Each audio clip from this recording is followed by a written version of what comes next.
C'est monter la première marche, même quand on ne voit pas tout l'escalier, disait Martin Luther King. Mesdames, Messieurs, bonjour, très heureux de vous retrouver ce mercredi 11 juin de l'an de grâce 2020 pour une nouvelle édition de DBS Matin. Vous connaissez déjà le principe de cette émission qui vous est d'ailleurs très familière. Tout au long des 2 heures à venir, nous allons vous entretenir dans le monde de l'information et surtout le décryptage de l'information parce que nous aimons bien le dire très souvent, la nourriture de l'esprit c'est l'information et quand cette information manque, on parle de constipation mentale. Par conséquent, on s'accroche aux rumeurs, à un langage ordurier, quartiésard et bien d'autres choses qu'on ne saurait citer ici. On commence bien en tout cas cette matinée du mercredi 11 juin de l'an de grâce 2020. Commençons déjà avec la revue de presse avec mes mousquetaires qui sont là. Mangue Venachus, bonjour et bienvenue à vous. Good morning, Steve. Today is Thursday.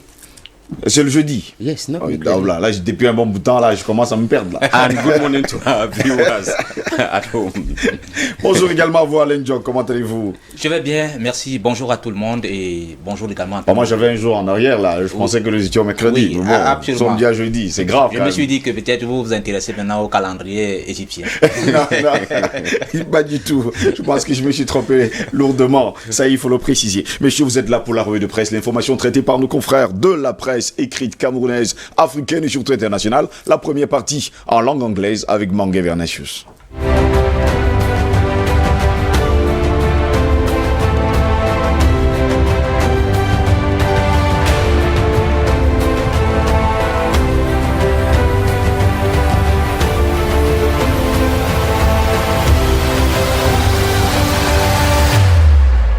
Thursday, the 11th day of the month of June 2020, newspaper headline review begins with the government-owned Cameroon Tribune that looks at the National Assemblies with the fight against coronavirus. And the paper says the presidents of the upper and lower houses, while opening the June session, brought their support to the head of state and invited Cameroonians to strictly respect barrier measures as prescribed by the state. Still on health, the paper on pages 12 to 13 says a decision of the Minister of Public Health on June 3rd authorizes new testing points to be created in some health centers across the city of Yaoundé, and the paper says this is to ensure massive screening for COVID-19. The Guardian Post newspaper on education informs us that Presbyterian Church in Cameroon teachers are on indefinite strike over 50% salary cut. The paper says information from reliable sources says the teachers have not only downed their tolls, but over 90% of them have refused collecting the 50% salary as they say they cannot work with empty stomach. Over in the northwest region, youths and gendarmerie commander in Kambe clash over illicit fuel business. The situation was heightened, as the paper says, when news filtered out that the youths who were under detention were being ferried to Bamenda, and the population of Nkambe stormed the streets in protest and mounted road barricades. Then on page 5, we read of Njo Litombe, who journeys home today. We have all this in the Guardian newspaper. We take the post-weekender opening today. We focus in the parliament and says 3 MPs resign to mayoral positions. As the June session opens, Honorable Kavae Yege Jibril begs for an all-out war against COVID-19 pandemic. On Wazizi murder case, Fako court ruling triggers international petitions. And on pages 4, 6, and 7, the paper pays tribute to Barrister Francis Sama, bringing out his life and times with what lawyers, politicians, academia remember of the fallen bâtonnier.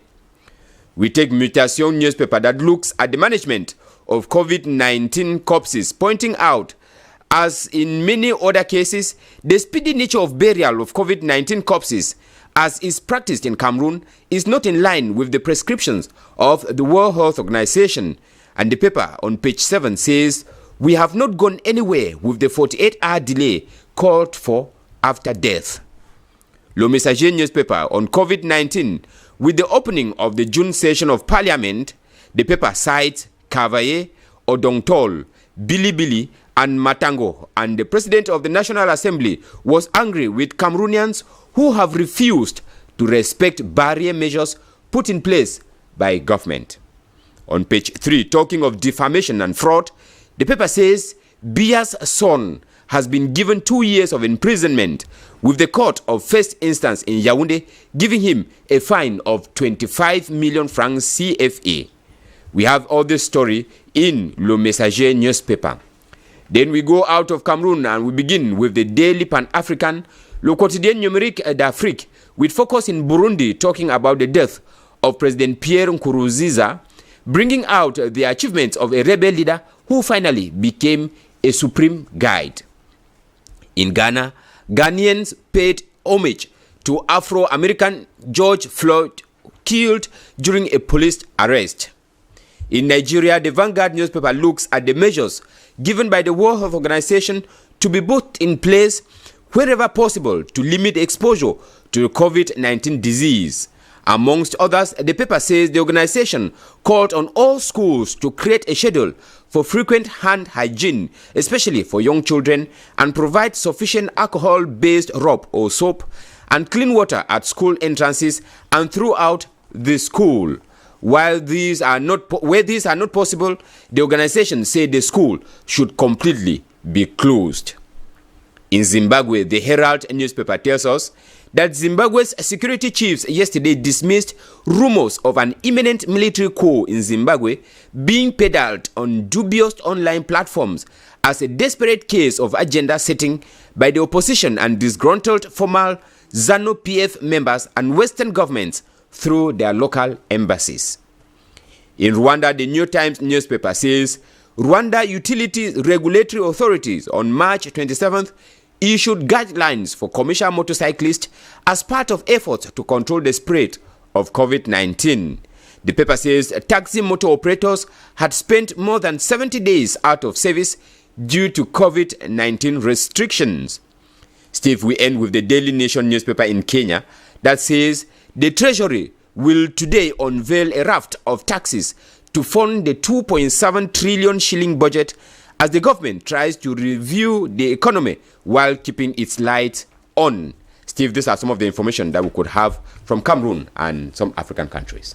Et nous nous sommes ratés, en tout cas, sur le continent africain ce matin. Avec toutes ces informations, on va également retenir la une du quotidien Le Messager qui s'intéresse au Covid-19 en titrant Cavaillé, le Danton, le Bilibili et le Matango, qui sont justement, il faut le dire, les coins qui polluent en tout cas et qui poussent les hommes, enfin les uns et les autres, en tout cas, continuer à boire et à se retrouver, ce qui cause en tout cas la montée du Covid-19 au Cameroun. Actually, because these are areas et les parlements sont très en colère. Actually, he is actually angry. Les parlementaires, autant pour moi, sont très en colère parce que jusqu'à preuve de contraire, il faut préciser par ailleurs que cette session extraordinaire se déroule actuellement au Palais de l'Unité. Pour la première fois d'ailleurs, c'est une histoire. Palais des Congrès.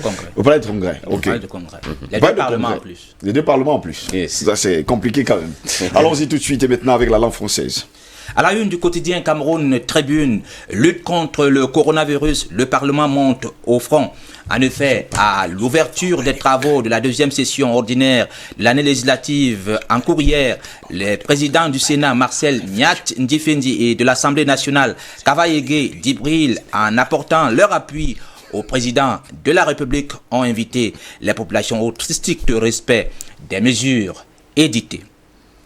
À lire dans les colonnes du même journal et de ses vœux accélérer les finitions du barrage de Meuvele, alors que la construction de l'ouvrage principal est achevée depuis 3 ans, seuls 60 MW d'énergie sont injectés dans le réseau sur 211 prévus.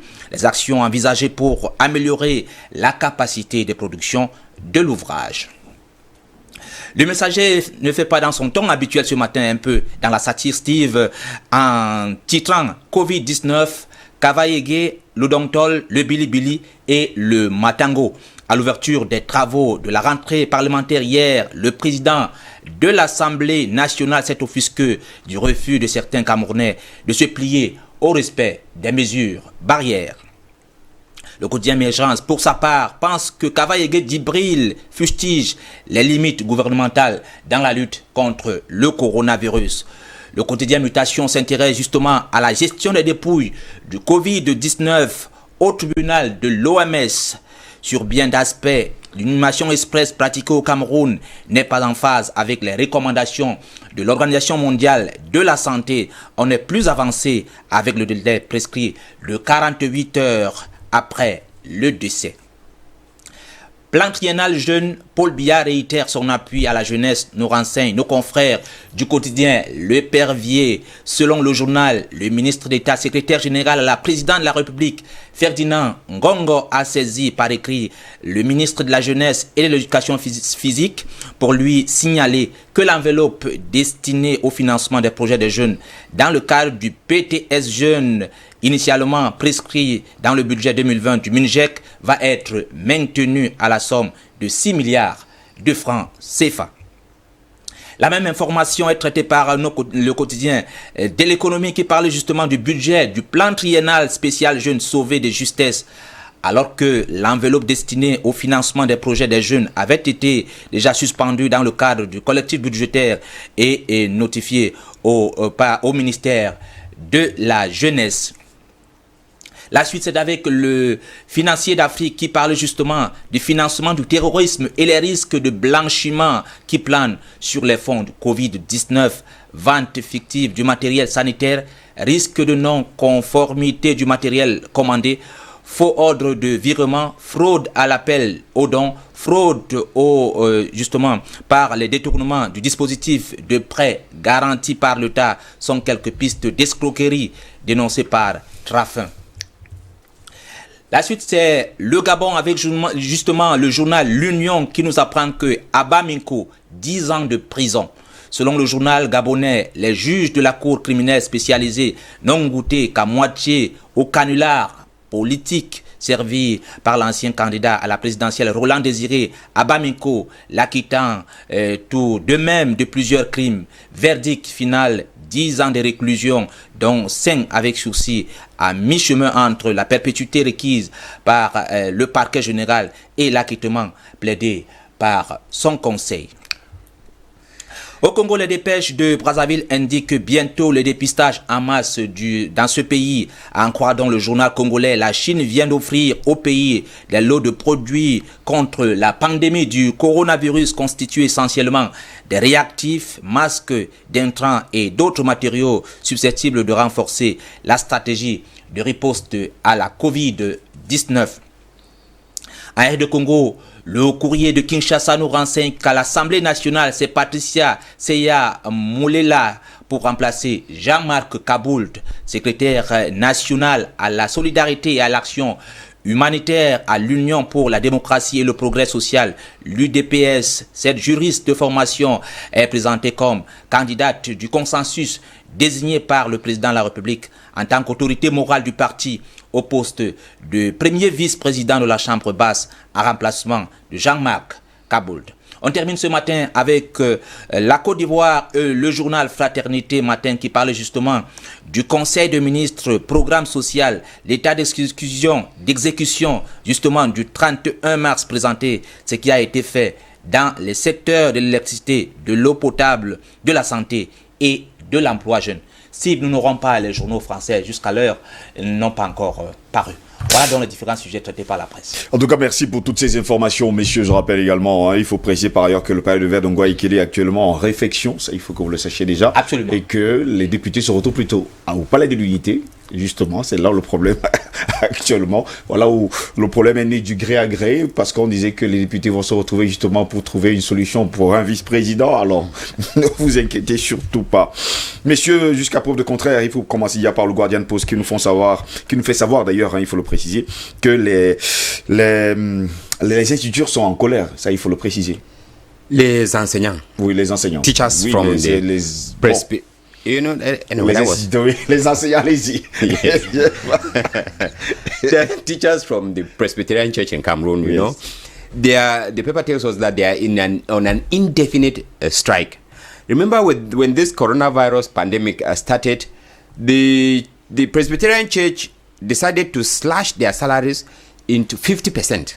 That somebody who was paid, for example, 50,000 will have to take 25,000. 25,000. Yes, and the teachers say they refused the salary cut because it was not justifiable on the condition that most of the school fees had been paid.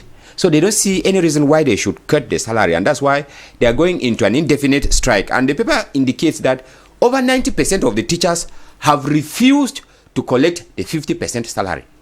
They have not simply gone on strike. They have refused. If that's the case, they are not collecting the 50% salary that the church should remain with it. And we are just waiting to see what will happen. And Steve, is just to indicate that it is not only the Presbyterian Church that is happening. Non, c'est pas seulement we have had cases like that, some also in Yaoundé, where they are talking of the teachers there, actually in the Archdiocese of Yaoundé, that they have their salaries also deducted. So we are still waiting to see what will become of them too, whether they will follow their counterparts in the Presbyterian Church or they will accept it as they say that they are on a. Il faut également préciser par ailleurs que ce ne sont pas tous les parents qui ont payé la scolarité jusqu'au mois de février, au moment où on était en train justement d'interdire l'école. That was in March, Steve. But then, the problem here is the majority of the pupils and students would have been paid because when you look at the surtout payment pour les classes d'examen, tous les enfants payent toujours leur they pay maybe November, December, they already paid. Oui. Yes, and in most schools, payment ends by February. Payment of second and third tranche, it ends in February. So which means most of the school fees would have been collected. So there is no justification, and it is not the responsibility of the teachers. It is not their fault. Everybody is suffering. Let the church also suffer. C'est une entreprise dont c'est pertinemment une chose simple, c'est que quand on parle d'un établissement scolaire, il y a les fonds, il faut donc payer les instituteurs et sans oublier les enseignants. Oui, moi je pense que c'est une escroquerie. En s'appuyant sur le fait que tout le monde n'a pas payé, tous les élèves n'ont pas payé. Écoutez, et en demandant justement aux enseignants, il faut le dire, de réduire leur salaire de moitié, c'est quand même. Mais je pense que quel salaire d'ailleurs, quel salaire. Peut-être chacun d'entre nous est un parent. Nous sommes des parents, on sait comment ça se passe. C'est-à-dire que on paye presque tout au premier trimestre. À la limite, ceux qui ne sont pas dans les classes d'examen, dès janvier, vous devez régulariser tout. Parce que d'abord, c'est un problème de planification. C'est-à-dire que quand vous êtes chef d'établissement, vous devez avoir tout déjà en janvier. Oui. Sinon, vous allez faire comment? Donc, il y a quelques-uns, parce que tous les parents n'ont pas le quelques rares enseignants, ils sont souvent je veux dire quelques rares minorité, parents, une minorité, justement, qui peut, jusqu'à date, ne pas être dans les normes, être peut-être pas régulariser tous les frais de la pension. Mais je pense que, vraiment, je ne sais pas pourquoi on peut le faire. Parce que, n'oublions pas, un enseignant, c'est aussi un parent. Comment il fait en ce moment? Qu'est-ce qu'il fait justement? Qu'est-ce qu'il fait? Comment il vit? Il vit? And Steve, the question I was asking is, we are behaving as the world is going to end today with COVID-19. After COVID-19, what would they explain to these teachers?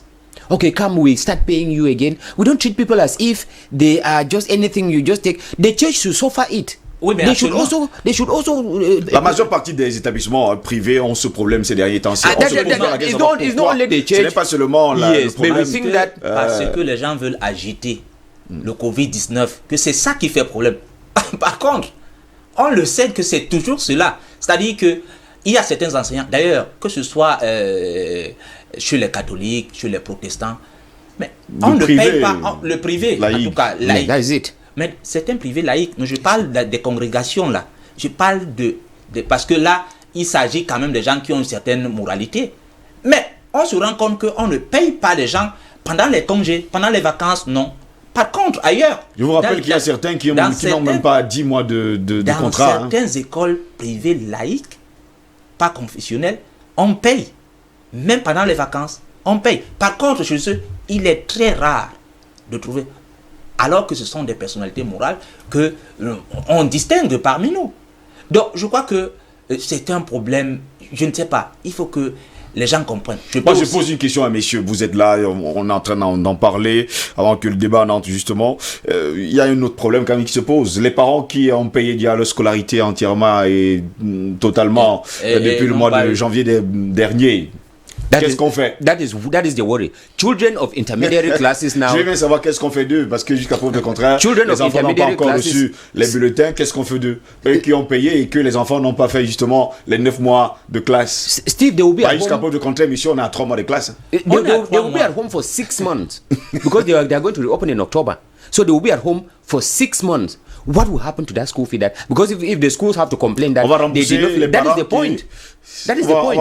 Or should they say those who paid, they will now pay half and they complete because on ne rembourse pas les parents. Je dis que pour la plupart même des écoles, oui, je vous assure que dans la plupart des écoles même, on a même déjà les bulletins, on a déjà les bulletins du 3e trimestre. C'est-à-dire, je sais déjà que mon enfant est promu en classe supérieure. Même s'il n'a pas fait le parlons. second trimestre. Même s'il n'a pas fait le second trimestre. Donc, on prend, je ne sais pas comment They take the first two le terms premier trimestre, peut-être and promote. la moitié du deuxième trimestre aussi. Et puis, on jumelle et puis on vous dit que votre enfant est promu en classe supérieure. Donc, et maintenant, comment on fait avec ceux qui ont payé totalement les frais? Donc, c'est justement la question que je vous pose. Comment on fait avec eux? Comment on fait avec eux? Donc, qu'est-ce qu'on fait de ses parents? Je crois que c'est compréhensible. Non, moi je pose la question pour montrer que ces enseignants, il faut les payer. Il faut les payer. Because if you slash their salary, parce que les parents n'ont pas également réclamé leur argent. Leur argent. Donc, il faut les payer. Payer les enseignants, c'est aussi simple que ça. Encore que l'État, à un certain moment, l'État aussi subventionne ces écoles-là. Et parce que les gens oublient, quand l'État subventionne, c'est une tactique de l'État. Hein. Yes, quand they have to supervise the management. C'est de l'argent public. Yes, they have to supervise the management of that money. Oui. Donc un jour, il faut pas, un jour si la CONAC passe par là, il faudrait pas dire que on est en train de me chercher les poux sur la tête, les poux sur la calvitie. D'accord. Messieurs, jusqu'à peu de contraire, on parle toujours de Kavaïga Djibril, le Dantol, le Bilibili et le Matango. Covid-19, c'est la une de Le Messager ce matin. Le Messager n'est pas dans son ton habituel. Je crois qu'il fait un peu de la satire ce matin. Et donc, c'était une façon de dire que dans ces lieux-là, c'est là où les contaminations prolifèrent d'ailleurs, oui, il faut le dire, le virus. Oui, parce que les gens ne prennent pas toutes les mesures nécessaires pour que... On oublie les bars? Oui. Non, on n'oublie pas les bars, mais on rentre un peu plus au quartier. Les snack bars, les boîtes de nuit? Oui, ça on parlait tout le temps. Mais il faut aussi savoir qu'il y a d'autres endroits beaucoup plus qui Steve, je vous rappelle quand même que là-bas, c'est naturel, c'est du naturel quand même. Bon, c'est vrai qu'il y a tellement... Ça ne veut pas dire que comme c'est du naturel, les gens respectent toutes les mesures. Steve, when I read this headline from Le Messager, what came to my mind was the scenario that you always see around these places where they drink Odontol, Bilibili, Matango. You know, in a conventional off license, you see them people are on their tables, 3, 4, at least there's some kind of separation. But on this drinking spots, it's just a mass of people sitting very close to each other on very low stools and drinking. There is nothing like social distancing and talking and all those kind of things. That is why I think the President of the National Assembly was really angry with those who have decided très en colère, to refuse respecting barrier measures, especially social distancing. Because in this milieu, social distancing is a far-fetched dream. Il fut un temps où le dental était interdit. Oui, mais c'est même toujours interdit. C'est toujours interdit, même les bilibili. But they still sell it openly. Mais il y a des gens qui... Je connais un coin là au bord de la route, où les gens prennent mes amis s'amusent d'ailleurs, il faut le préciser. Oui, il y a autre chose. Vous savez, quand quelqu'un consomme du bilibili ou bien de l'ontol, vous pouvez imaginer son état.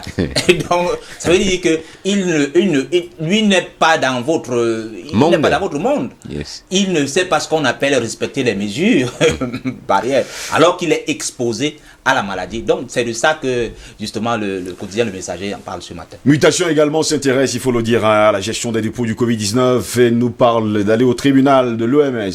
Oui, absolument. Je crois que c'est un médecin c'était le journal, j'oublie le nom, qui a fait justement une sortie pour dire que les morts du Covid-19 ne sont pas essentiellement, ne contaminent pas forcément, parce que lui pense que quand quelqu'un décède, le virus aussi décède. En fait, il a démontré ça. Ce qui est carrément faux, parce qu'on a vu par exemple même, ça je ne sais pas, faut le dire, un morguier du côté de l'hôpital de Dissy de Lowaba qui justement a touché un corps Covid-19 qui en est également mort, faut pas également absolument. l'oublier. Donc moi je suis en train de le dire avec mes propres mots, mais je crois que c'est ce qu'il voulait dire. Et il y a aussi que l'OMS a quand même prescrit un certain nombre de choses. On a dit à 48 heures après le décès. Par contre, chez nous, c'est que lorsque tu décèdes, directement on vous conduit au cimetière. Donc c'est un peu, il n'y a pas, vous savez que nous n'allons pas quand même c'est pas toutes les mesures qui sont respectées, il faut également le préciser. C'est pas toutes les mesures qui ont été d'ailleurs prises, hein. Et parfois certaines mesures ont été prises à la va-vite. Oui, mais à la va-vite, je comprends aussi qu'il y avait beaucoup d'appréhension. C'est vrai que le masque, par exemple, je regardais encore un médecin qui parlait justement de ce masque qui est porté. Jusqu'à preuve de contexte, si vous le portez tout le long de la journée, le gaz carbonique, vous l'absorbez un peu plus. Oui, vous l'absorbez un peu plus parce que... Et là, en ce moment-là, vous fragilisez encore l'organisme. Ça, c'est ce qu'on dit. Donc, vous devez également savoir qu'il y a des mesures qui ont été prises à la va-vite. Ça reste toujours à démontrer. Mais non, il faut quand même... démontrer. Oui, même si c'est démontré. Voilà. Je pas à démontrer, ça a été démontré. Oui. Mais je voudrais dire que dans le cas quand même des décès du Covid-19, il faudrait que l'État essaye quand même de prendre un certain nombre de mesures. Pas que dès que quelqu'un décède, c'est comme... Moi, je là où comprends les une gens chose commencent simple. à soupçonner un peu qu'il y a quelque chose qui ne va pas dans cette affaire. Qu'est-ce qui se passe? Que lorsque quelqu'un décède rapidement, il faut trouver... Il faut l'enterrer immédiatement. Je crois qu'il faut un peu attendre un peu. Et puis, je ne veux pas dire... Donner l'opportunité aux familles de dire au revoir à leurs membres. Ou alors... Non, même si vous dire au revoir, je crois que... Je pense que c'est de ça qu'il est question. On en parle depuis sur ce plateau. C'est ça aussi. Voilà. Vous savez qu'on ne va pas battre en brèche nos cultures. Vous savez que chez nous, vous savez... la liaison qui est entre nous avec les morts, c'est-à-dire pour nous, c'est votre dernier moment, c'est votre dernière fête. Et donc, on doit communier avec celui-là. On va terminer rapidement, messieurs. C'est très compliqué. Steve, when I read that instructions on mutation newspaper, I was asking myself whether our health personnel, do they just take it because they gave it and they practice it? Because when we understand that, they just simply say, once the corpse, you take the corpse immediately and bury. What test was carried out to prove that this corpse is that highly contaminated? So that we should not do as if when somebody dies, the first thing is let's just bury, and within 2 hours, 3 hours, we are talking about burying the person. So I think it is an eye-opener for our health officials to, when they take it, look at what happened in Tanzania when the president decided to take take samples from samples from a goat, tested it, and it was COVID-19 positive. So we need to try some of these things. Not because they have given, we should not just take it. Try it and then see which ones are applicable in our context. Remember when the virus came out, they were looking on how Africans were going to die. But Africans are not dying. It is still the same virus, which means this virus it adapts to various various climates, to various regions as they are. It is not because it is in Europe like that. On comprend parfaitement, messieurs. Hein. Merci d'avoir été là ce matin pour votre revue de presse. Au plaisir de vous retrouver demain. Vous m'avez dit qu'aujourd'hui c'est jeudi, donc demain c'est la dernière édition de votre revue de presse. On aura l'occasion de se voir demain. Passez une très bonne journée. Eh bien, nos invités sont déjà là pour le débat. Eh bien, nous allons justement prendre cette transition.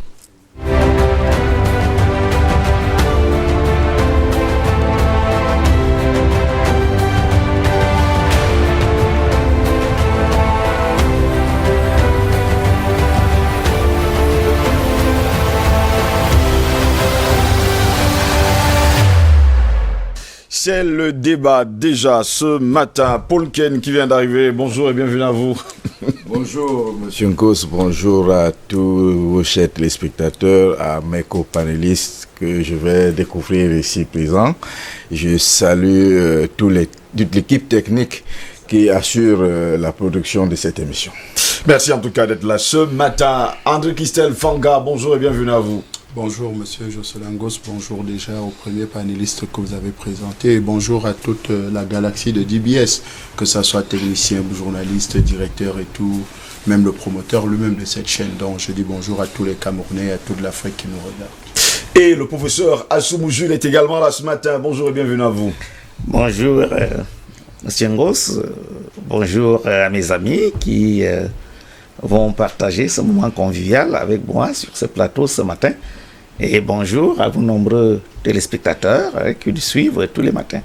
Et qui nous suivent justement tous les matins. Messieurs, une question qui nous intéresse ce matin. Nous allons aller justement du côté de la Côte d'Ivoire. Et justement, nous allons essayer de voir ce qui s'y passe ces jours-ci. On parle bien sûr de Cocaine Gate. Ahmed Bakayoko, le début de la chute, c'est la grande interrogation. Un mystérieux collectif des justiciers panafricanistes vient de saisir la DEA, la Drug Enforcement Agency, d'une plainte contre Ahmed Bakayoko, actuel ministre d'État ivoirien de la Défense pour trafic et prolifération de cocaïne à très grande échelle du côté de la Côte d'Ivoire. Cette plainte fait suite d'ailleurs à l'enquête très fouillée d'un journaliste français d'investigation consécutive aux révélations d'un agent des services secrets américains officiant à l'ambassade des États-Unis à Abidjan. Pour rappel, la DEA, d'ailleurs Drug Enforcement Agency, est une agence gouvernementale états-unienne chargée de la lutte contre le trafic et la prolifération des stupéfiants sur le sol des États-Unis, mais aussi, il faut le préciser, préciser, sur d'autres sols, il faut le préciser également.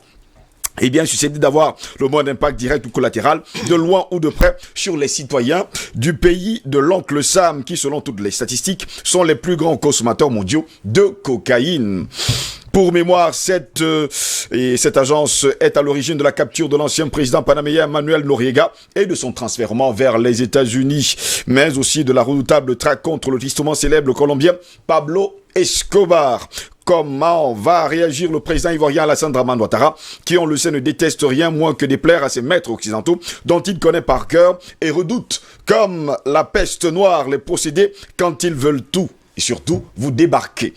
On ne va pas également oublier, messieurs, que Ahmed Bakayoko est peut-être le dauphin sali, la succession compromise de Ouattara en la tête de l'État ivoirien. Autre chose également qu'il faut préciser, il faut dire également qu'Ahmed Bakayoko est accusé par un média d'être au centre d'un trafic de cocaïne. Le ministre Ahmed Bakayoko décide donc de porter plainte, ça il faut le dire. Il a déclaré « J'ai décidé de porter plainte contre messieurs Iboueke Nicolas, Dan Bowens et le Relais ». Et a annoncé d'ailleurs Ahmed Bakayoko dans un communiqué publié le lundi 8 juin dernier. Eh bien, sur sa page Facebook, le ministre ivoirien de la Défense entend donner une suite judiciaire aux articles des journalistes cités parus dans le média Vice, dans lesquels il est présenté comme un baron de la drogue. Dans une série d'articles d'ailleurs publiés entre le 27 mai et le 5 juin, les journalistes nigérians Iboueke Nicolas et le Belge Dan Bowens ont diffusé leurs investigations sur le commerce de la cocaïne en Afrique de l'Ouest. Comment votre conso de coke fout la merde en Afrique de l'Ouest est le titre d'ailleurs de cet article. Je vais me tourner d'ailleurs vers Paul Kane, qui est d'ailleurs un habitué de la Côte d'Ivoire. Est-ce que ce n'est pas encore une autre occasion de salir, il faut le dire comme ça, salir le ministre ivoirien de la Défense, Ahmed Bakayoko? Je crois que votre propos liminaire sur certaines de ces lignes tend effectivement à verser dans ce sens où on cherche plutôt à salir un homme politique. Parce que malheureusement, chez nous en Afrique, la presse n'a pas beaucoup l'option d'informer, mais plutôt de régler des comptes. C'est ce que je déplore dans votre métier, vous les journalistes, et pourtant vous avez un métier noble. Si vous pouvez vous limiter uniquement à informer les populations, au lieu de jouer parfois des militants, soit certains partis politiques qui ont des destins pas très clairs pour le peuple.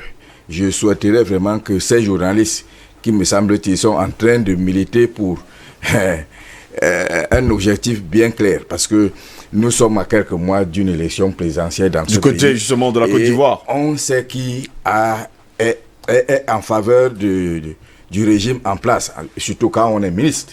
On est porté à vouloir en sorte que celui qui a été choisi par le président Alassane Ouattara, en tout cas par le RHDP, soit bien entendu plébiscité lors de la prochaine élection présidentielle. Et on sait que le ministre Bakayoko, c'est un des fidèles du chef de l'État actuel, et c'est quelqu'un qui, depuis fort longtemps, est également très chouchouté auprès de la première dame.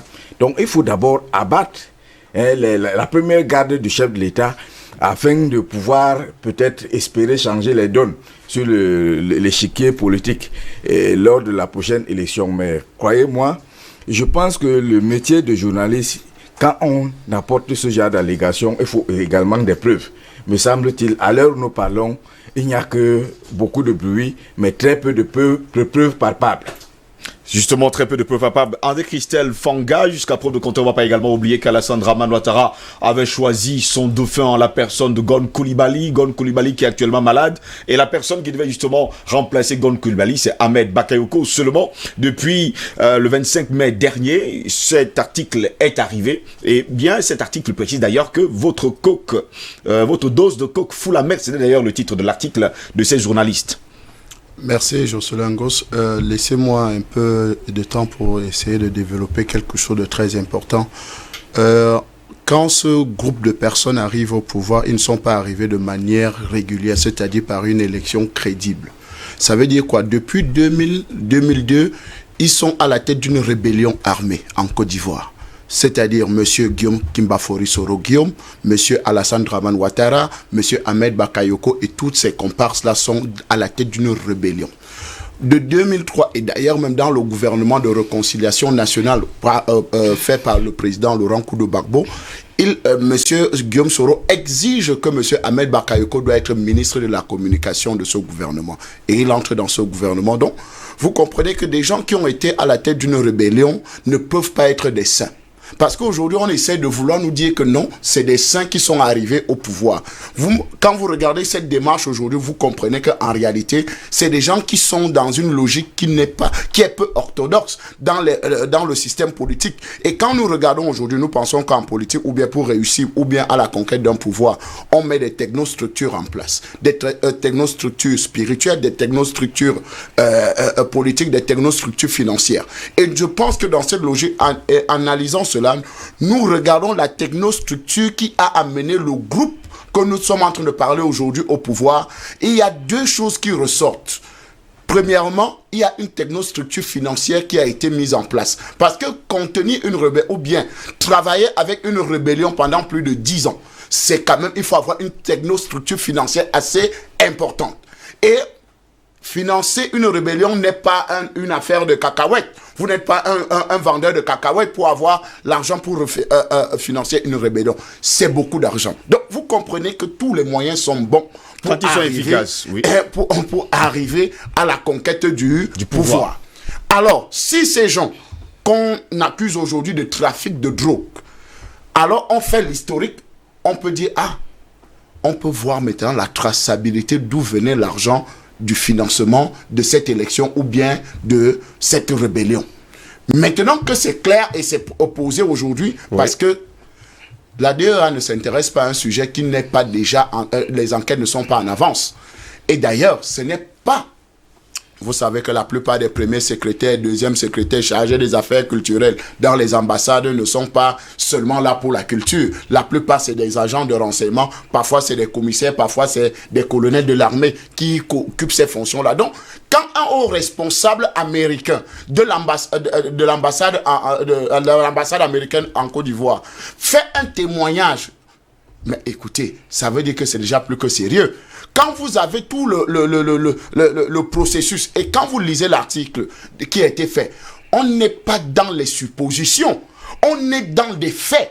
Parce que il y a des témoignages, d'un ex-homosexuel qui était le compagnon, qui déclare lui-même dans cet article, était le compagnon de M. Ahmed Bakayoko, qui le déclare, que moi, on était des compagnons et on avait l'habitude de le faire. Ensemble. Donc, vous comprenez qu'il y a des témoignages et il vous dit il y a 400 points de consommation de drogue en Côte d'Ivoire. 400 points de consommation. Et M. Ahmed Bakayoko, dans sa propre résidence, a eu un très grand snack bar. Vous comprenez un peu, une haute structure dans sa propre résidence où il y a plein de ces choses, des choses qui se pratiquent à l'intérieur. Donc, vous comprenez que c'est une enquête journalistique bien fouillée et bien faite. Et la DEA ne peut pas s'intéresser à un sujet si ce n'est pas avéré. Vous comprenez? Donc, aujourd'hui, et je crois que si on aura du temps, on aura davantage à développer sur ce point. Donc, ce n'est pas des accusations politiques.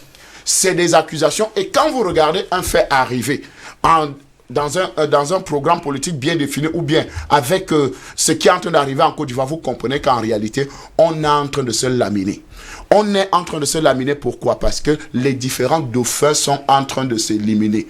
Ngon Coulibaly actuellement est hors jeu. On peut le dire pour l'instant. Pour l'instant.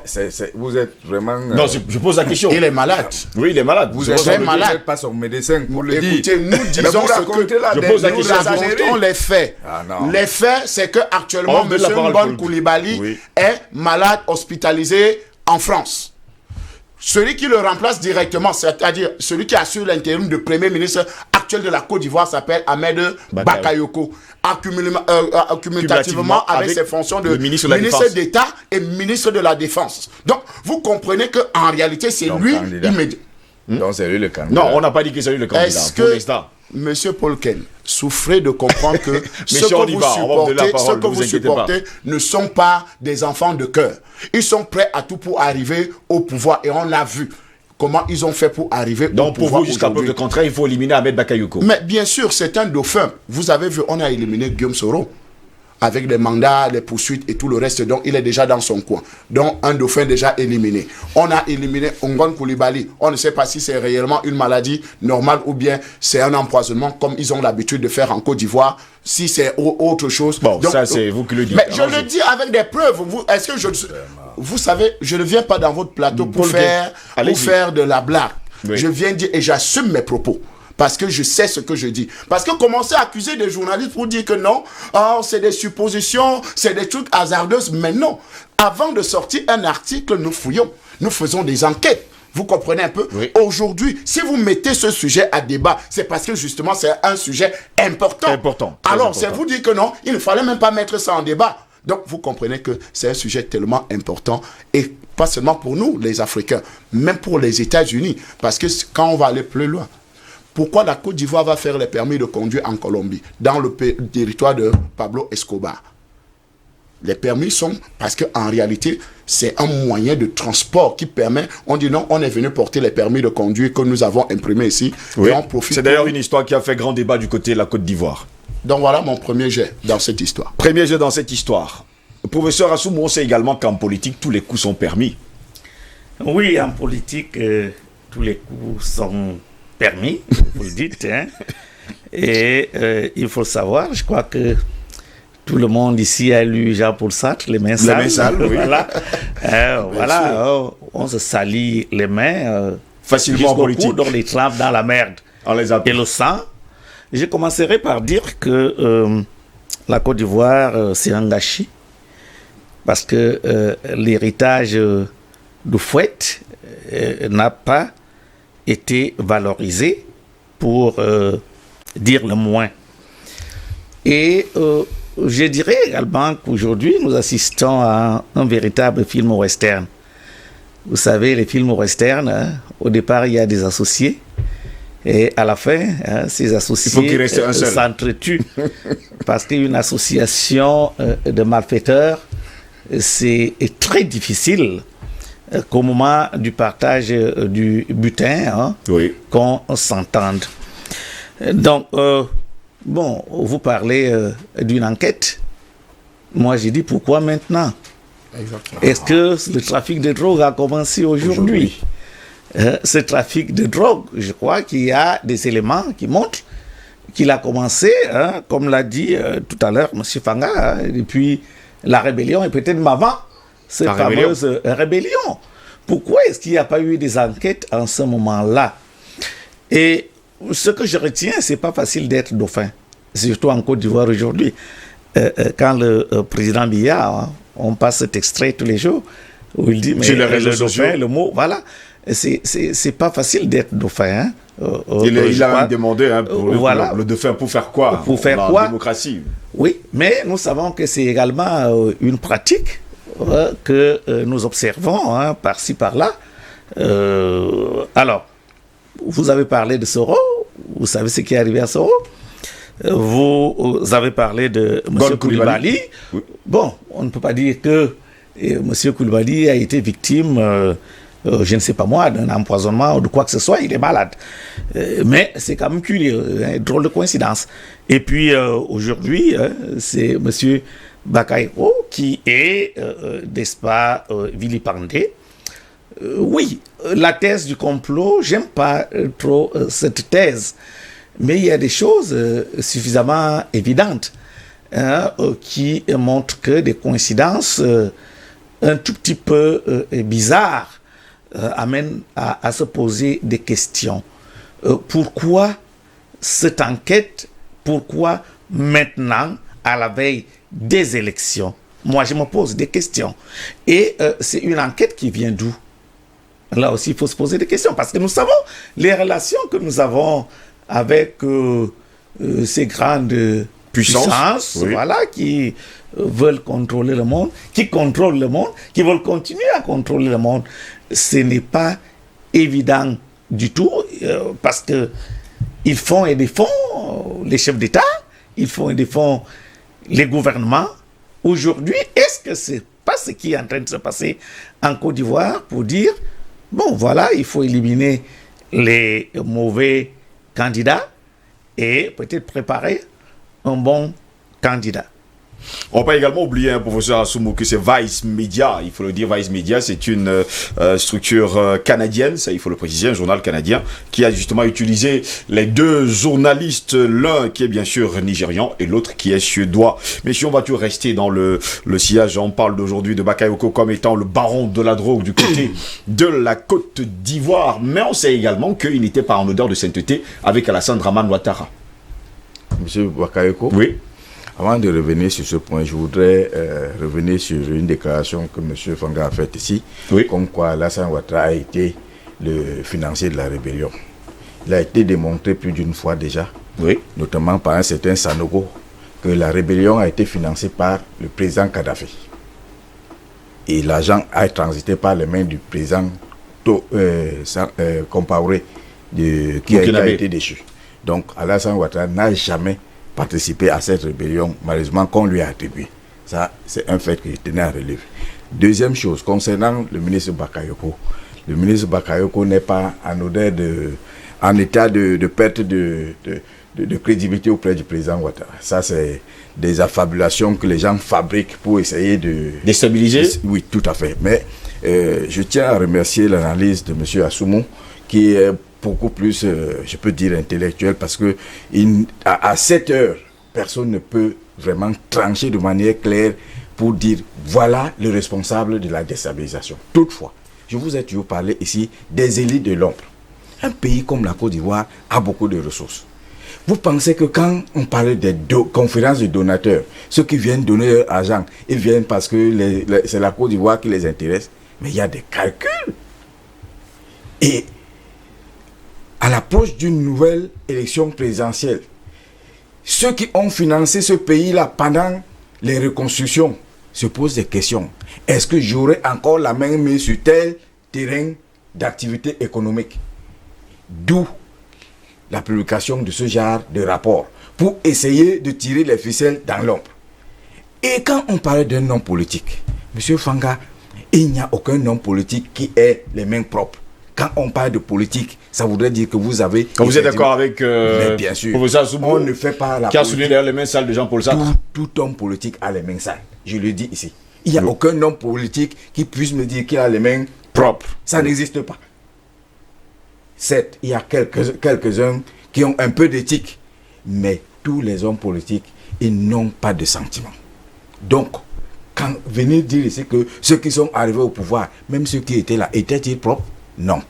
Donc, mon cher ami, quand on vient traiter d'un sujet comme celui-ci, ne l'oublions pas. Il y a les élites de l'ombre qui ont leurs calculs, ceux qui ont financé ce pays pendant très longtemps. Ils sont en train de se poser des questions. Et quand on sait ce que les Bilderberg font dans ce monde, c'est eux qui choisissent, font et défont les présidents. Moi, je constate tout simplement que c'est une cabale organisée par ceux qui sont tapés dans l'optique de tirer. Donc vous voulez dire que ceux qui sont justement les élites de l'ombre n'ont pas besoin de Ahmed Bakayoko comme le président de la République de Côte d'Ivoire? Pas absolument. Ça peut ne même pas être Ahmed Bakayoko. C'est des gars qui font des calculs à long terme. On essaie de déblayer la route.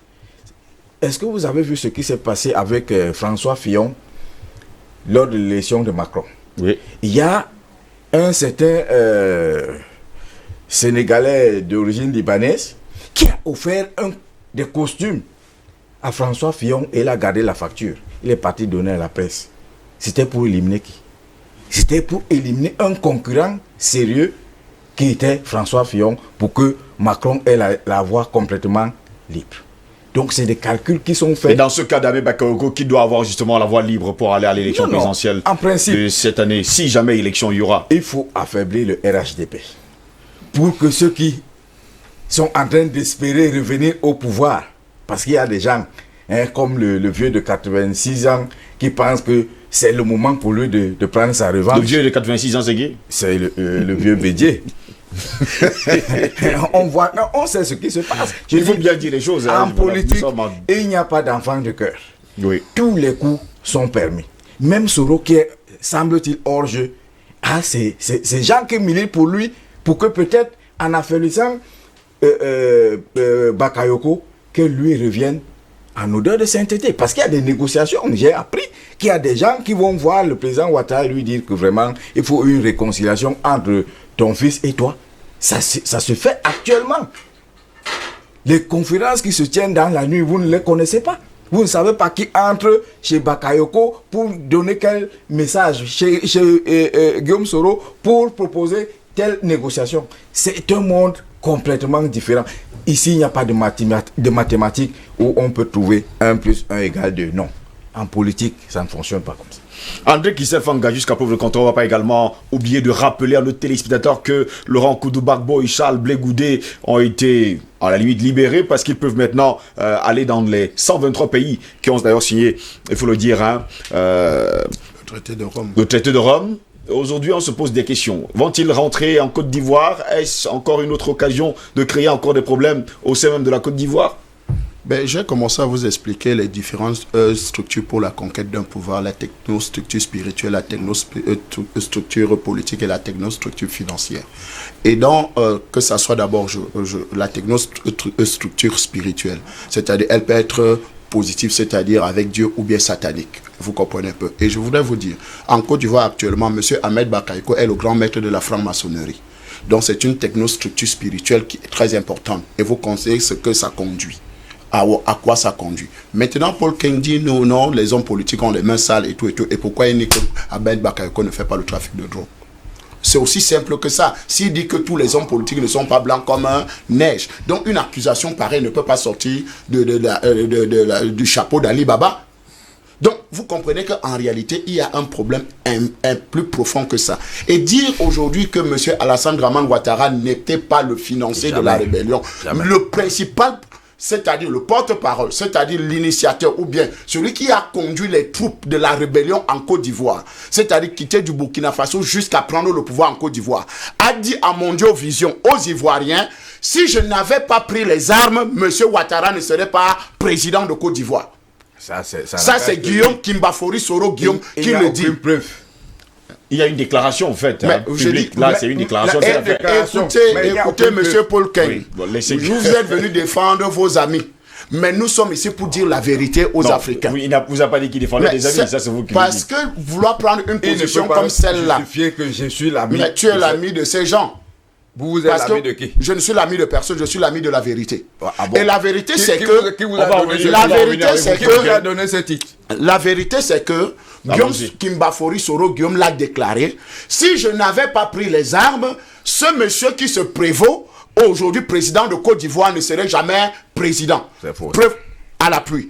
Et lorsqu'il a commencé, les problèmes ont commencé avec Kimbafori Soro Guillaume. Il a demandé à M. Alassane Ouattara, et tu as pris le pouvoir dans un hôtel. Et quand vous êtes locataire d'un hôtel, c'est-à-dire quand vous avez fini d'utiliser la chambre, vous redescendez à la réception, vous déposez les clés et vous partez.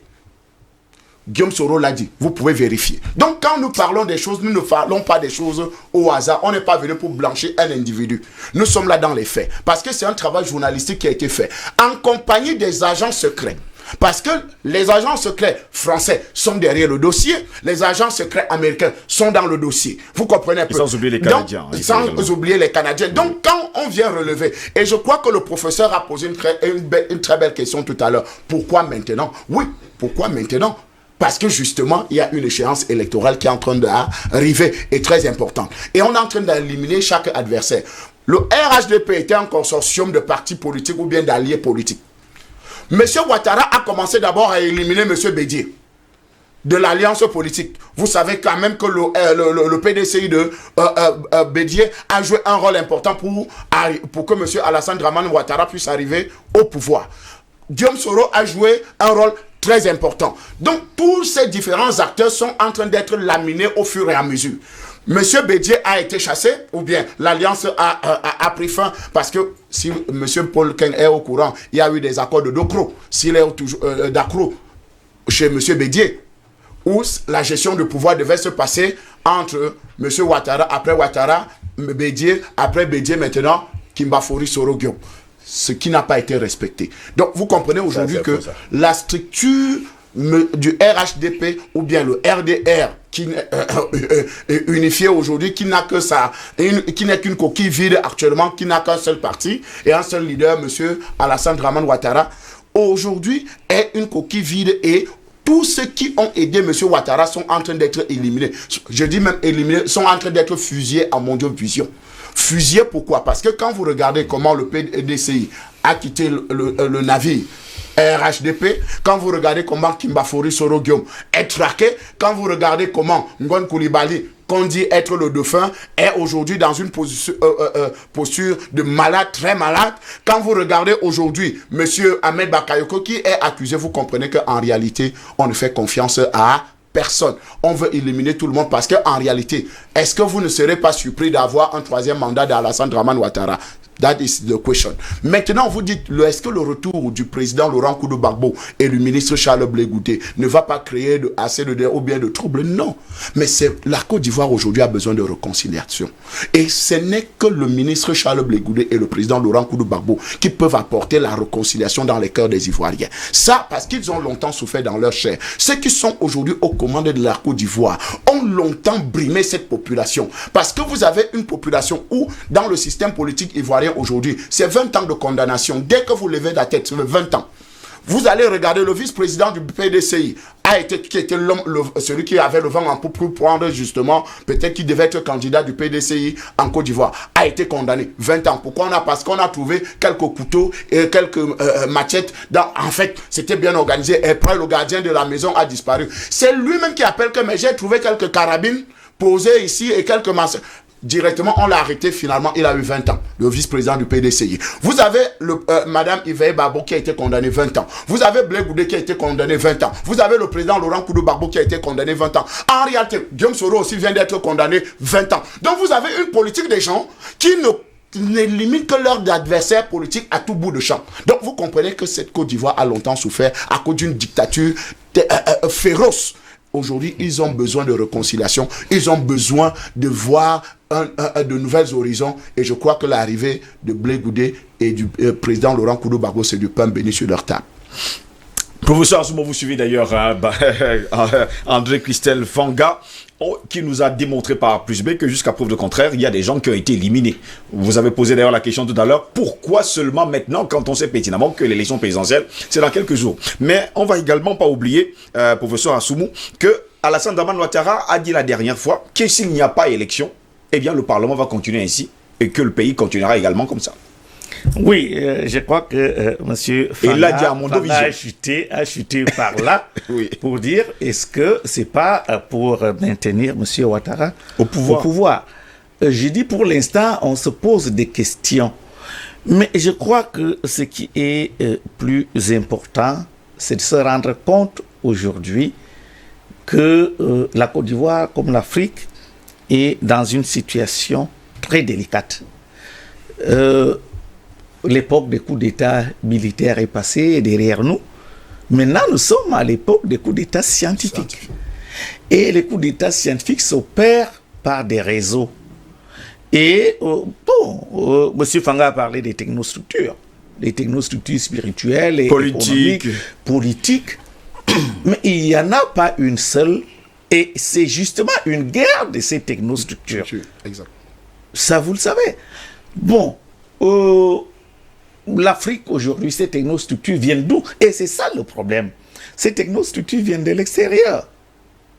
Donc nous nous situons dans une situation d'esclavage, une fois de plus. Nous sommes des esclaves, ça vous le savez. Quand vous avez un maître, un gourou, vous obéissez à ce maître, à ce gourou-là.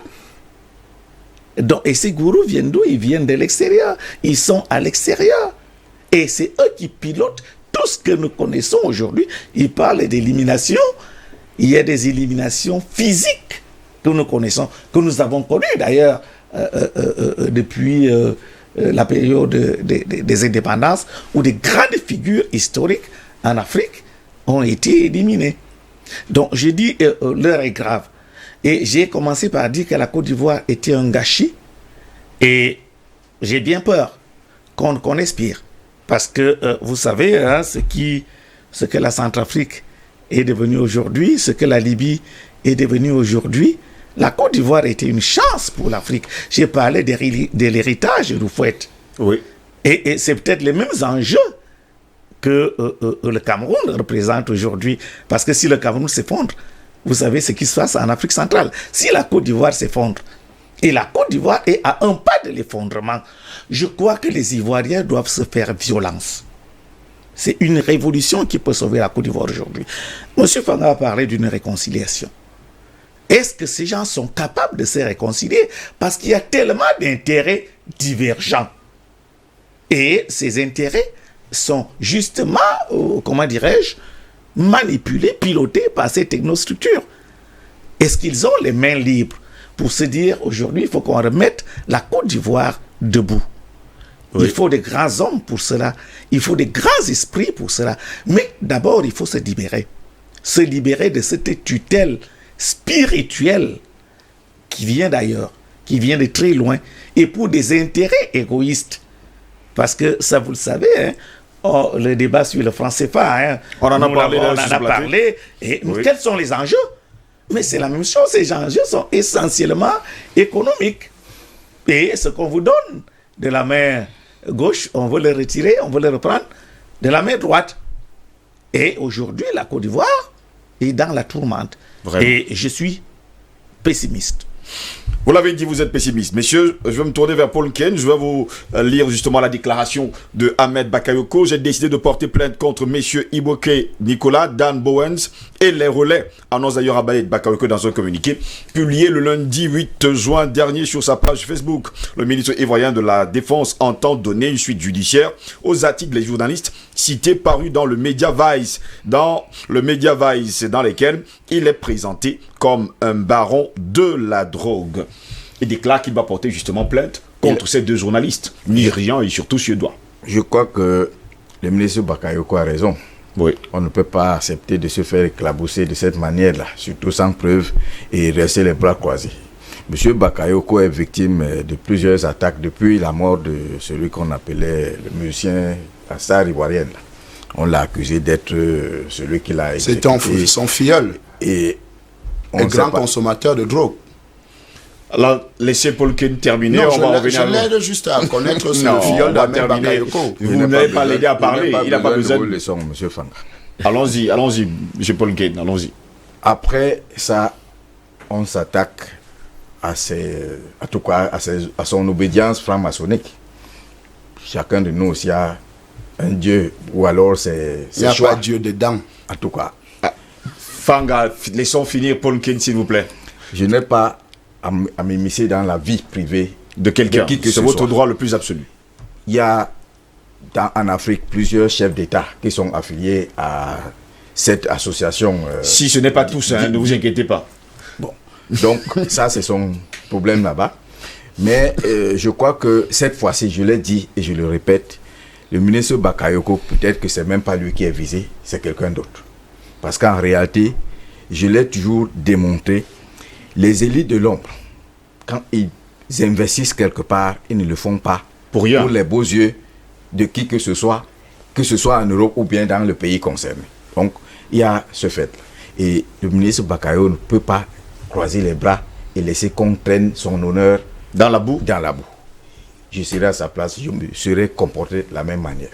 Mais je voudrais également dire à celui qui prétend que moi je suis l'ami du camp Ouattara et que lui n'est rien, mais j'ai entendu comment il est plus qu'un militant du FPI. Ici sur ce plateau. Il n'a pas dit. Non, et c'est ce qu'il dit. Parce qu'il fait des déclarations comme s'il a été mandaté pour représenter le FPI, pour montrer que à peine Gbagbo et Blé Goudé seront de retour en Côte d'Ivoire, mais ce sera la paix. Mais attention, nous sommes en train de parler des hommes politiques qui ont posé des actes et qui ont fait en sorte que le sang a coulé. Il y a des gens qui les attendent aussi là-bas de pied ferme. Ce n'est pas parce que la CPI, où il y a ce qu'on appelle le droit et la politique, a décidé ce que nous sommes en train d'observer. Il faut faire attention. Quels sont les motifs, les motivations qui ont poussé ces patrons de la CPI à opter pour cette décision? Il faut bien aller fouiller dans les décombres. Il y a des calculs que vous ne savez pas. Vous avez observé dernièrement que avant les élections en RDC, On est parti sortir Bemba de prison Jean-Pierre Bemba pour le préparer à venir embêter Kabila. Ne pensez pas que tous ces calculs-là sont anodins. Il y a toujours des personnes bien préparées à manipuler, surtout que c'est elles qui financent. La CPI n'a pas été financée par les caisses des chefs d'État africains. C'est les autres qui ont mis leur argent, donc ils doivent le récupérer à un moment donné. C'est ce qui se passe. Donc, ce qui se passe aujourd'hui avec le ministre Bakayoko, oui. je dis, c'est une machination bien orchestrée depuis la mort. Quand on n'a pas pu la battre après la mort de ce musicien, Didier Arafat parlait d'Arafat. Oui, d'Arafat. Oui. On a espéré que le Covid allait l'emporter. Le Covid n'a pas pu. Maintenant que le Premier ministre est malade, le président Ouattara a commis un autre crime en faisant de lui le Premier ministre par intérim. C'est ce qui se passe. Donc, ces petits calculs mesquins ne parviendront pas à faire de Bakayoko un homme qui va arrêter de continuer à travailler pour le bien de son pays. C'est un ministre qui a prouvé qu'il méritait sa place dans ce gouvernement et il va continuer à faire son travail.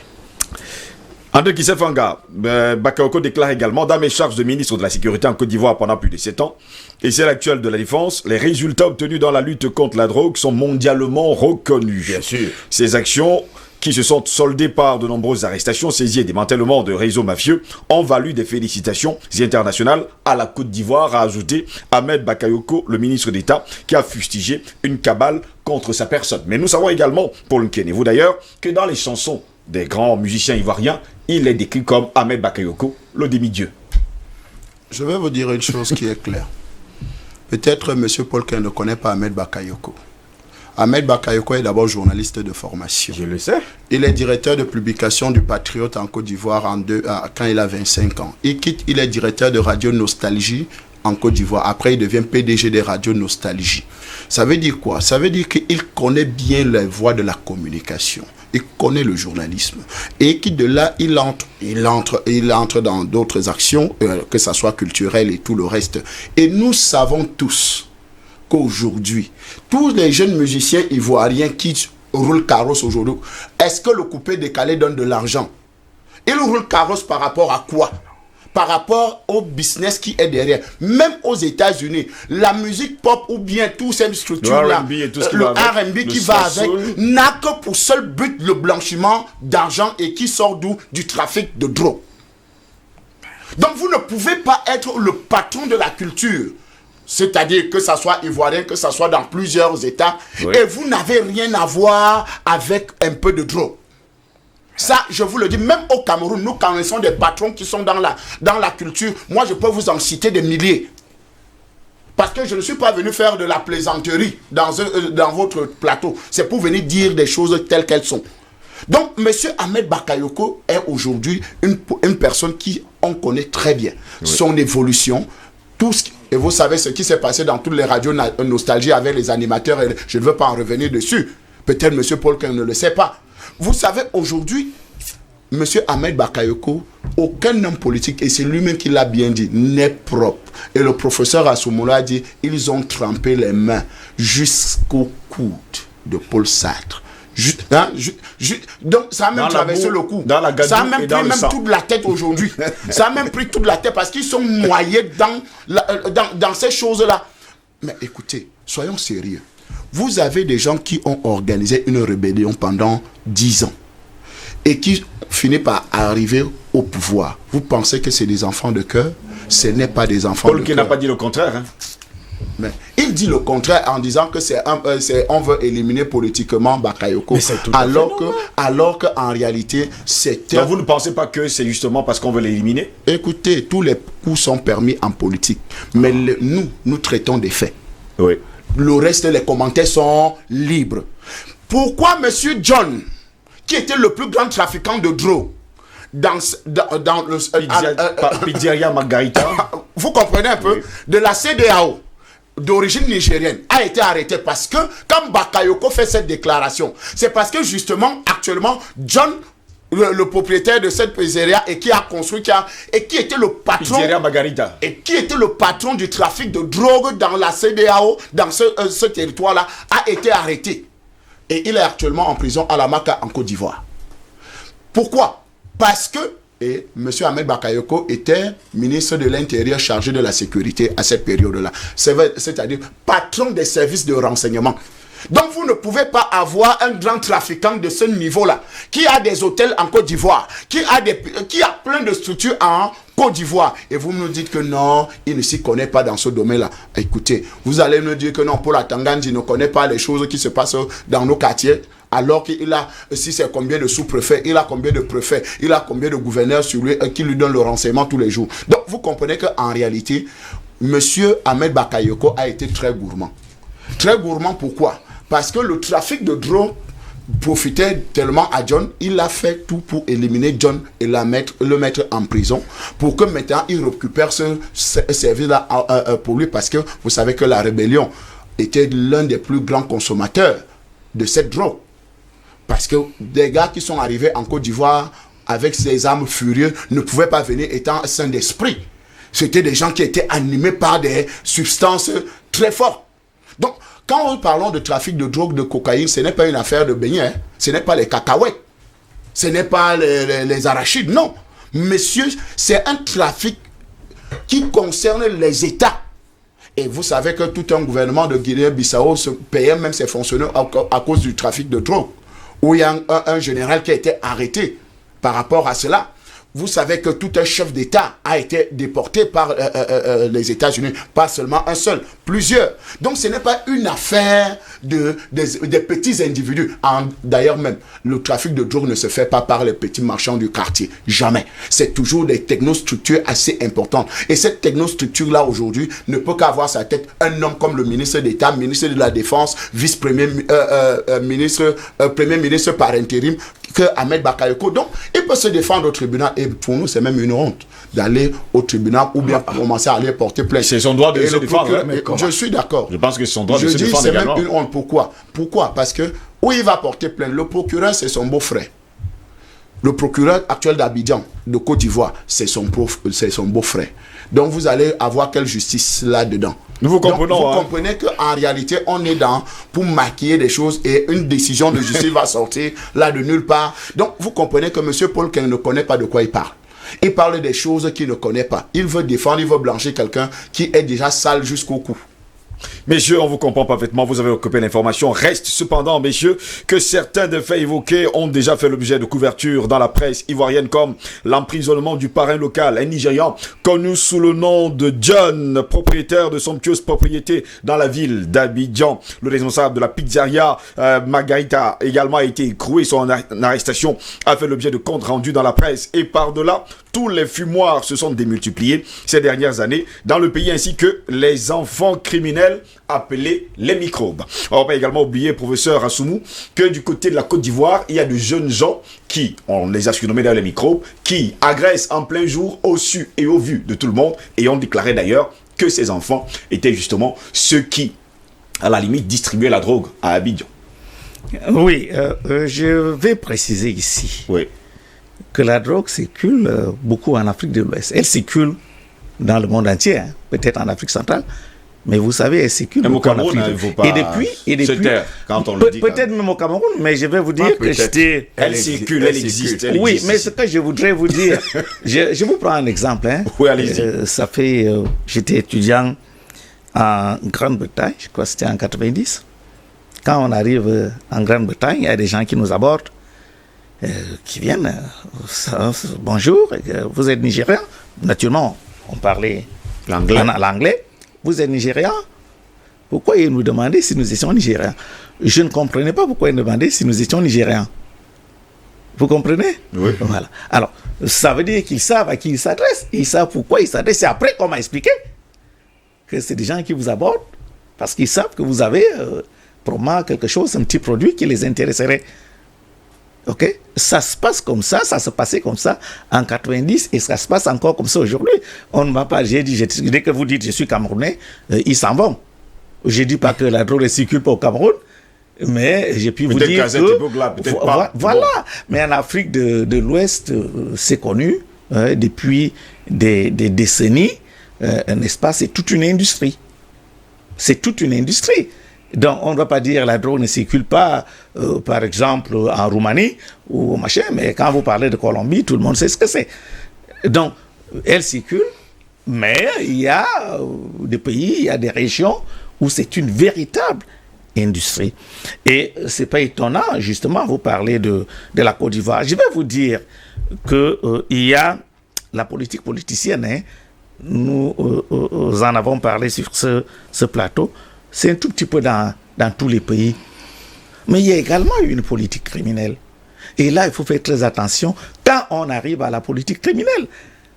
La politique politicienne, c'est la politique des coups bas, la politique des réseaux, etc.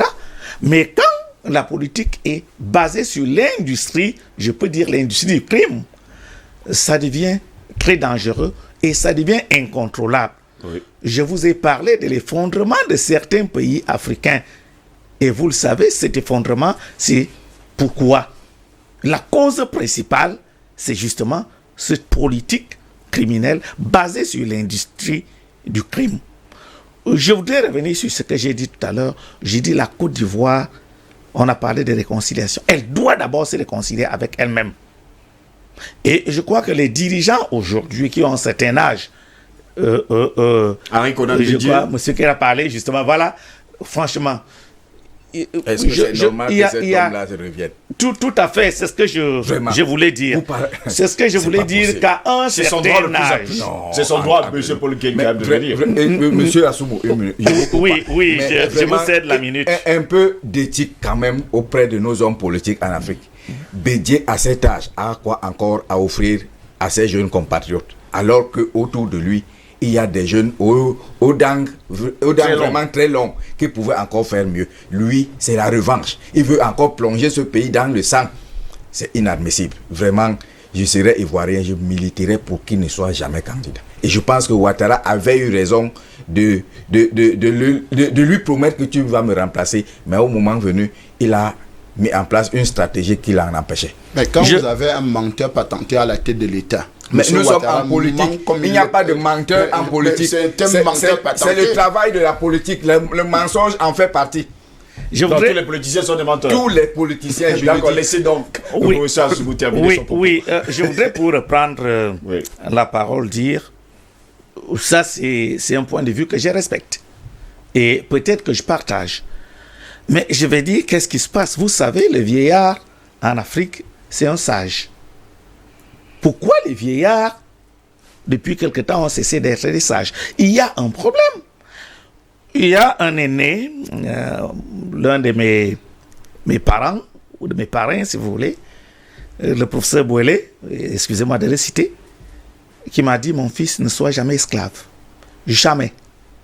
Quand j'ai commencé à grimper dans le grade, et quand je suis devenu enseignant de rang magistral, il a dit, attention, il y aura des tentations. Ne sois jamais esclave. Rentre chez toi, dors, prends tes décisions en toute souveraineté. En toute souveraineté. Il nous manque cette souveraineté. Et je crois que c'est pour cela que nous avons un tout petit peu cette tragédie des vieillards qui sont esclaves de tel ou tel lobby, de telle ou telle obédience spirituelle et qui n'agissent plus en toute liberté. Parce que je ne peux pas comprendre. J'ai dit, à un certain âge, on n'a que des choses à donner. On n'attend plus grand-chose de la vie. On doit donner. Et la question que l'on se pose, et c'est pour cela que nous avons des enfants, c'est pour cela que les enfants nous sont très chers en Afrique. Parce qu'on doit laisser un héritage. Quel est l'héritage que je vais laisser? Quelle Côte d'Ivoire est-ce que... Et je pose la question justement, et la Côte d'Ivoire dans tout ça? Parce que vous parlez Soro, Ouattara, Bédié, et la Côte d'Ivoire dans tout ça. C'est où? J'ai dit, si la Côte d'Ivoire ne se fait pas violence, si les Ivoiriens ne se font pas violence, il y a ces chaînes, ils doivent d'abord se libérer de ces chaînes-là et tous ces gens. Pourquoi ne pas organiser justement cette fameuse conférence Vérité Réconciliation comme nous l'avons connu en Afrique du Sud, où je dirais à la fin de cette conférence, tous ces gens quittent la scène et laissent une autre génération prendre la Côte d'Ivoire en main. Parce qu'il y a des chaînes, il faut briser ces chaînes-là. Et si on ne les brise pas, des vieillards, comme l'a dit M. Nken, vont continuer à se dire non, bon, nous allons mourir au pouvoir. Mais ce n'est pas parce qu'ils veulent mourir au pouvoir, parce qu'ils sont tenus par tel ou tel engagement, peut-être mystique, n'est-ce pas, à continuer cette œuvre tout en sacrifiant la Côte d'Ivoire. J'ai dit, j'ai bien peur que si cette guerre continue, parce que c'est une guerre ouverte et elle atteint des proportions, vous parlez de Gbagbo tout à l'heure ou de Blé Goudé, je crois que ce n'est plus l'affaire de Gbagbo ou de Blé Goudé aujourd'hui. Ils sont peut-être hors jeu, mais je dis, dans cette réconciliation, ils ont un rôle important à jouer. Tout à fait. Si la Côte d'Ivoire veut se réconcilier avec elle-même, ils ont un rôle important à jouer. Que tous ces gens-là s'asseyent sur une table, et je dis que tous ces gens quittent la scène, qu'ils laissent une nouvelle génération. S'ils aiment la Côte d'Ivoire, parce que dès qu'un pays s'effondre, vous avez parlé tout à l'heure des rébellions. Vous pouvez me citer combien de pays qui ont connu cette histoire de rébellion qui a conduit au pouvoir, et puis ce pays a connu la paix, la prospérité, etc. Non, parce que au niveau, même au sein même de la rébellion, il y a des alliances, il y a des réseaux, il y a des intérêts divergents. On n'a jamais les mêmes intérêts, on ne regarde jamais vers la même direction. Ils ont tué IB. Mais oui, c'est que vous allez demander, c'est tout le même camp. Les gens que vous soutenez, c'est eux qui ont tué IB. Oui, en fait, laissez terminer. Voilà, en fait, je termine. Je dis il y a des alliances incestueuses. C'est ce que je voulais dire. Mais quand vous faites des alliances incestueuses, vous vous attendez à quoi? À la fin, il y aura des infidélités parce que vous ne servez pas les mêmes intérêts. Quand vous ne servez pas le même Dieu, c'est difficile que vous soyez ensemble. Oui. Je vais me tourner vers Paul Nken maintenant. Qu'est-ce qu'on fait? Pour vous, il faut faire revenir Laurent Koudou Gbagbo et Charles Blé Goudé en Côte d'Ivoire pour justement, comme le professeur Soumou l'a dit, mettre tout sur la table, leur demander de quitter et qu'on laisse justement la politique à une nouvelle génération? Vraiment, Monsieur Ngos, après 10 ans de pouvoir de M. Ouattara, avec tout le bilan que nous tous nous avons observé, je pense que le président Ouattara a amorcé effectivement la pose des jalons qui devrait conduire la Côte d'Ivoire à cette réconciliation. Parce qu'en empêchant au président Bédié de revenir, parce que c'est ça qui a amené le président Ouattara à dire que je serai candidat avant qu'il ne déclare officiellement qu'il n'est pas partant. L'objectif était d'empêcher que les vieux, eux qui ont été les trois qui ont cristallisé la vie politique en Côte d'Ivoire. Donc, Gbagbo, Charles Blé Goudé et Alassane Ouattara lui-même. Il faut que tous partent. Et d'ailleurs, Ouattara, lui, n'est plus partant. Ça, c'est quelque chose d'exceptionnel en Afrique. Je vais vous poser une question avant que vous ne terminiez. Pourquoi avoir tiré sur un jeune de 41 ans en la personne, justement, de Guillaume Ibafoury Soro? Mais attention. Si on veut bien qu'il y ait une nouvelle génération de politiciens. Quand on veut former effectivement une nouvelle génération de politiciens, ce n'est pas parce qu'il a contribué à la victoire du président Alassane Ouattara qu'il faille absolument lui céder le pouvoir. Il y a des intermédiaires, comme par exemple l'actuel Premier ministre, qui est entre Ouattara et Soro, qui a côtoyé le président Ouattara depuis plus de 30 ans, qui connaît tous les dossiers. Ce n'est pas parce qu'on a été chef d'une rébellion qu'on doit absolument obtenir le pouvoir de cette manière. Non, je n'ai rien contre Guillaume Soro, pour qui j'avais beaucoup d'admiration, mais me semble-t-il il a été trop pressé. Il pouvait encore rester dans l'antichambre pour se préparer. Le fait pour lui d'avoir refusé de participer au RHDP, me semble-t-il, c'est une erreur politique. On peut faire au moins revenir Charles Blé Goudé? Blé Goudé, lui également, je le dis encore, c'est des gens pour qui j'avais beaucoup d'admiration. Mais il faut faire attention. Il y a des personnalités dans ce monde. Quand ces personnalités-là sont sur une scène politique, c'est très facile que ça s'embrasse. Je crains, ça sincèrement, ça c'est ma position. Je n'ai rien contre Blé Goudé ni président Gbagbo, mais je suis sûr que si ces deux personnes mettent pied en Côte d'Ivoire demain, avant que l'élection se tienne, il y aura déjà, à cause de quoi? nous, Africains, nous avons l'entretien de ce qu'on appelle la rancune. Nous sommes émotionnels. Et il y a des gens pour qui, tant que le président Gbagbo n'est pas au pouvoir, mais je vous interromps pas. J'ai Allons-y, on va terminer appris rapidement. que le président Gbagbo a appelé le président Ouattara. C'est la presse, hein. Ouais. Je sais pas. Ça s'est un fait, journaliste, c'est officiel, la ne vous presse. inquiétez Il a pas. appelé, voilà, c'est officiel. Appelé le président Ouattara. Je pense qu'il y a les élections. Nous parlons trop d'élections en Afrique. L'essentiel, c'est pas les élections. Peut-être que le président Gbagbo et le président Ouattara auraient pu s'entendre avant les élections pour organiser cette conférence-là de réconciliation, de pardon avant les élections. Je dis encore, moi, je ne vois pas le président Gbagbo, président de Côte d'Ivoire. Je ne sais pas s'il en a encore les ambitions. il en a tellement. Peut-être. Vous n'êtes pas avec lui. Oui, peut-être. Non, ça, peut-être. c'est une déclaration, Peut-être, monsieur mais Paul, ça, que vous n'êtes pas avec lui, quand même. pour moi, ça ne servirait pas la Côte d'Ivoire.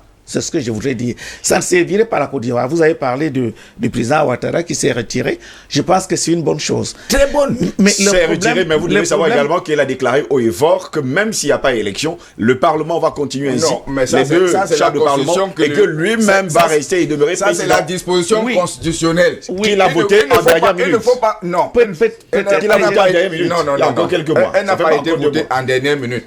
Mais je voudrais, comme nous sommes vers la fin, Oui, je voudrais c'est bien dire, la vous fin, savez, ne vous inquiétez pas. j'ai parlé tout à l'heure de guerre des rébellions.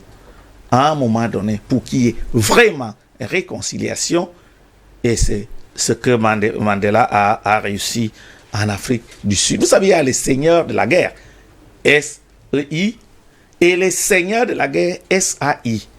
Tous les seigneurs de la guerre en Côte d'Ivoire, aujourd'hui, doivent débarrasser le plancher. Voilà.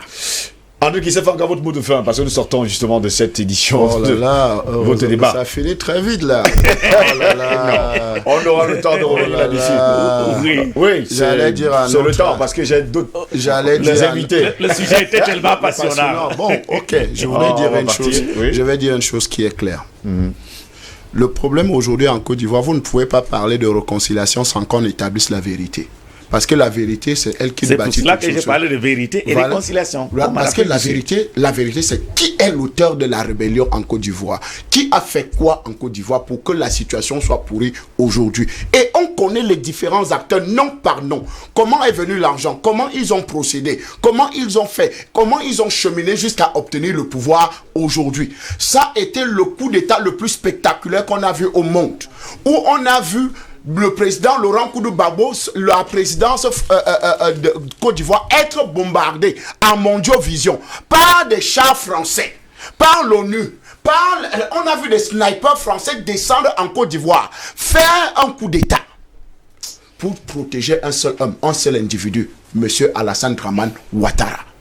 Donc, avec ce genre de personnage en nous, et je crois qu'il va entrer dans la poubelle de l'histoire africaine. Non, Ça, il faut jamais. se le dire clairement. Jamais et à grand c'est jamais. la poubelle de Le l'histoire, monsieur président Ouattara. est un grand Africain. C'est Le la seul qui poubelle quitte de le l'histoire, pouvoir monsieur. sans Messieurs, effusion du merci, sang, monsieur. merci. Ça, je ne peux pas accepter que pareil Je bêtise vous soit comprends dite parfaitement, ici. messieurs. C'est Messieurs, impossible. messieurs, Le seul qui laisse le pouvoir librement, c'est lui. Merci. Ok.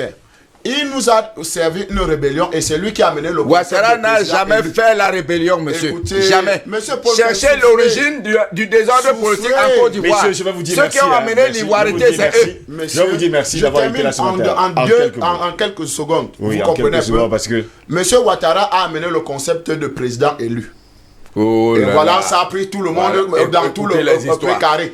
Ouattara n'a jamais eu ce genre d'expression dans sa Finalement, bouche. vous voulez quoi, monsieur? Non, Coquet? monsieur. Merci. On parle des faits. On ne peut pas être d'accord. Monsieur Jamais. Ouattara Je ne a peux amené pas la laisser, rébellion. je ne peux pas. Le Monsieur monsieur Sylvain Ouattara a créé une monnaie qu'on appelle ECO qui n'est pas... Vous comprenez que voilà un criminel politique et un criminel économique.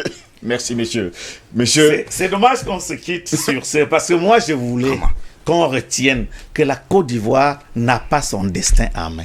La Côte d'Ivoire doit prendre son destin en main.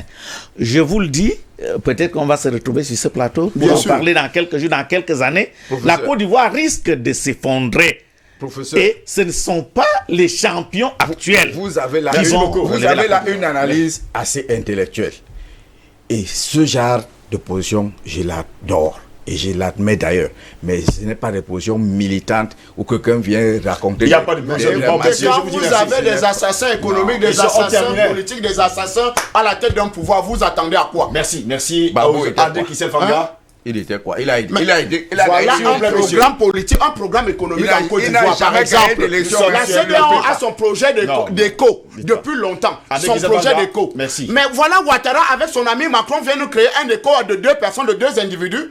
Merci beaucoup. Et vous dites que c'est un homme politique? Merci beaucoup, André Kissel-Fanga, d'avoir été là ce matin. Merci également à vous, Paul Ken. Merci beaucoup, professeur Assoumou. Je sais que vous ne voulez pas quitter le plateau parce que tout le monde a besoin de dire plein de choses. Mais nous aurons l'occasion de nous retrouver. Ne vous inquiétez pas. Nous saluons le parrain de la drogue.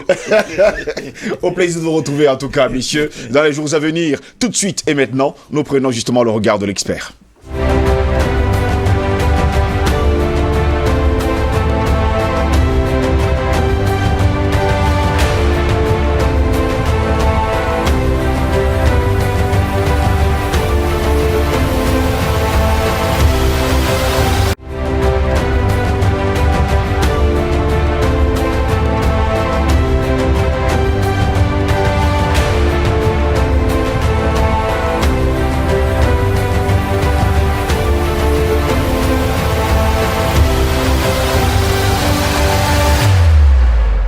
Et nous allons retrouver justement notre expert, nos experts d'ailleurs, ils sont d'ailleurs assez nombreux sur ce plateau, rapidement parce que le temps nous est imparti, plus que 20 minutes pour terminer d'ailleurs cette édition de DBS Matin. Amagos Kalima Jean-Louis, président du collectif des réfugiés de Douala, c'est un Congolais. Bonjour et bienvenue à vous. Bonjour monsieur. Comment allez-vous? Oui, ça va bien, je salue tous les téléspectateurs et les hommes en l'air. Justement. Et puis il y a également monsieur Yaris Jean-Louis, secrétaire général du collectif des réfugiés de Douala. Vous êtes centrafricain. Bien sûr. Bonjour. Bonjour monsieur Libéral. Et on a également Elessé Mireille. Vous, elle est réfugiée congolaise, réfugiée à Douala en tout cas, secrétaire adjoint. Vous êtes congolaise. Oui. Donc messieurs, nous avons centrafricains et congolais sur notre plateau ce matin. Je vais commencer par qui déjà, parce que il faut préciser par ailleurs que la semaine dernière on s'est appelé parce que il y a eu une marche, c'est ça? Oui. Des réfugiés contre le HCR, c'est ça? Au commissariat des réfugiés. Qu'est-ce qui s'est passé? Bon, effectivement, merci beaucoup. Il s'est passé un problème. Les Nations Unies, durant la période de confinement, oui. Et ils ont demandé à ce que tous les pays dans le monde entier, là où se trouvent les réfugiés, donc ils essaient de les donner, les encadrer, de manière à ce qu'ils puissent se débrouiller pendant cette période. Donc c'est-à-dire que... Pendant la période de la pandémie du Covid-19. Alors pour les Nations Unies, aucun réfugié devrait avoir donc attrapé donc, le virus. D'où il fallait prendre donc, des mesures donc, pour des mesures appropriées afin que donc, ces politiques soient appliquées. Oui. Alors, il y avait certains montants qu'il fallait, il y avait deux versions. Et il fallait d'abord donner aux réfugiés la possibilité donc, de se protéger contre donc, cette pandémie. Et deuxièmement, il y avait l'aspect social. Donc, les réfugiés ne faisaient presque rien. Donc, et, comme tout le monde, il a fallu les encadrer dans le cadre social, donc pour qu'ils aient un peu de possibilités, donc pour essayer d'engager avec les enfants. Alors voilà, c'est ça. Alors, et nous avons été surpris parce que depuis le début de cette situation, nous ne savons pas ni les montants qu'on va donc allouer aux réfugiés. Oui. Et c'est tout ça. Et également, on a fait la quête sociale. Et avec tous les leaders donc, de la communauté, bon, on ne sait pas quelle est la suite donc, de cette enquête.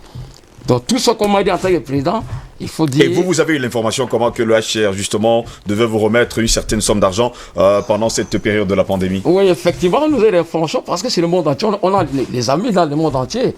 Nous avons les amis au Tchad, nous avons les amis au Togo, nous avons les amis en France, et on s'appelait. Et le HCR, effectivement, nous a remis donc un document officiel. On m'a appelé et voici le document officiel. Je peux avoir le document? Donc, tout à fait.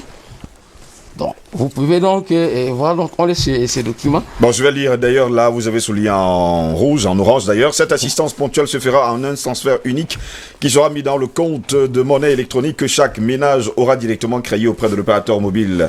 Bon, je ne vais pas citer le nom. S'il ne dispose pas déjà d'un tel compte, en veillant à consulter ses membres, chaque ménage est invité à déterminer quelle personne au sein du foyer est la plus appropriée pour recevoir l'assistance sur son téléphone, tout en faisant bénéficier tout le ménage. Alors, si tu peux nous lire le numéro de là. Le numéro 2, cette assistance ponctuelle vise à aider les ménages à baisser la pression financière due notamment à la diminution ou à la perte de travail ainsi qu'à l'augmentation du prix des produits sur le marché. Elle a ainsi pour but d'aider les ménages à couvrir leurs besoins de base, mais également à mettre en œuvre les mesures sanitaires prises par le gouvernement camerounais pour lutter contre le Covid-19, achat de savon, masques etc. Voilà. Donc c'est ce qui vous avait été promis, mais vous ne l'avez pas reçu. Je tiens également à dire que M. Goudiou, bienvenue, qui est votre président adjoint, est également sur ce plateau ce matin. Bonjour M. Goudiou, bienvenue à vous. Merci, bonjour. Vous également, vous êtes réfugié, mais de quel pays? Je suis de nationalité centrafricaine. Vous êtes également de nationalité centrafricaine. En tout cas, bienvenue sur ce plateau. Je vais me tourner également vers vous. C'est quoi le problème? Qu'est-ce que vous voulez aujourd'hui? Ok, je dis déjà bonjour à toute la population religieuse et réfugiée, je voulais dire, de la ville de Douala, que vous nous regardez en ce moment et que vous nous attendez. Excusez-moi, monsieur le journaliste, de faire une petite jeunesse, parce qu'on dit souvent, c'est les gouttes d'eau qui débordent la vase. Si, parce que le temps qui nous était parti peut-être est limité, sinon on devait décortiquer beaucoup de choses. Parce que je suis en train de voir, parce que je suis un étudiant en droit et je connais au moins en partie ce qui concerne le mandat du ACR. Les Nations Unies a donné un mandat au ACR dans le but de conduire et coordonner la protection des réfugiés, mais aussi à faire la recherche dans les solutions de leurs problèmes. Mais à ma grande surprise, je constate qu'au Cameroun, le ACR est un réseau mafieux qui est mis en place pour pouvoir détruire, pour pouvoir s'enrichir illicitement. L'OHCR n'est pas mis par le Cameroun, vous le savez également. Pardon? L'OHCR n'est pas mis là par le Cameroun. Mais c'était ratifié au Cameroun par l'Assemblée nationale. Oui, c'est allons-y. pourquoi le ACR est installé au Cameroun. Donc, c'est installé pour pouvoir s'enrichir illicitement au dos des réfugiés.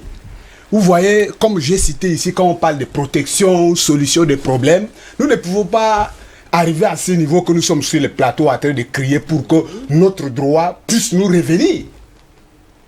S'il savait sa mission, s'il savait son rôle, les réfugiés ne pouvaient pas commencer à crier dans le plateau.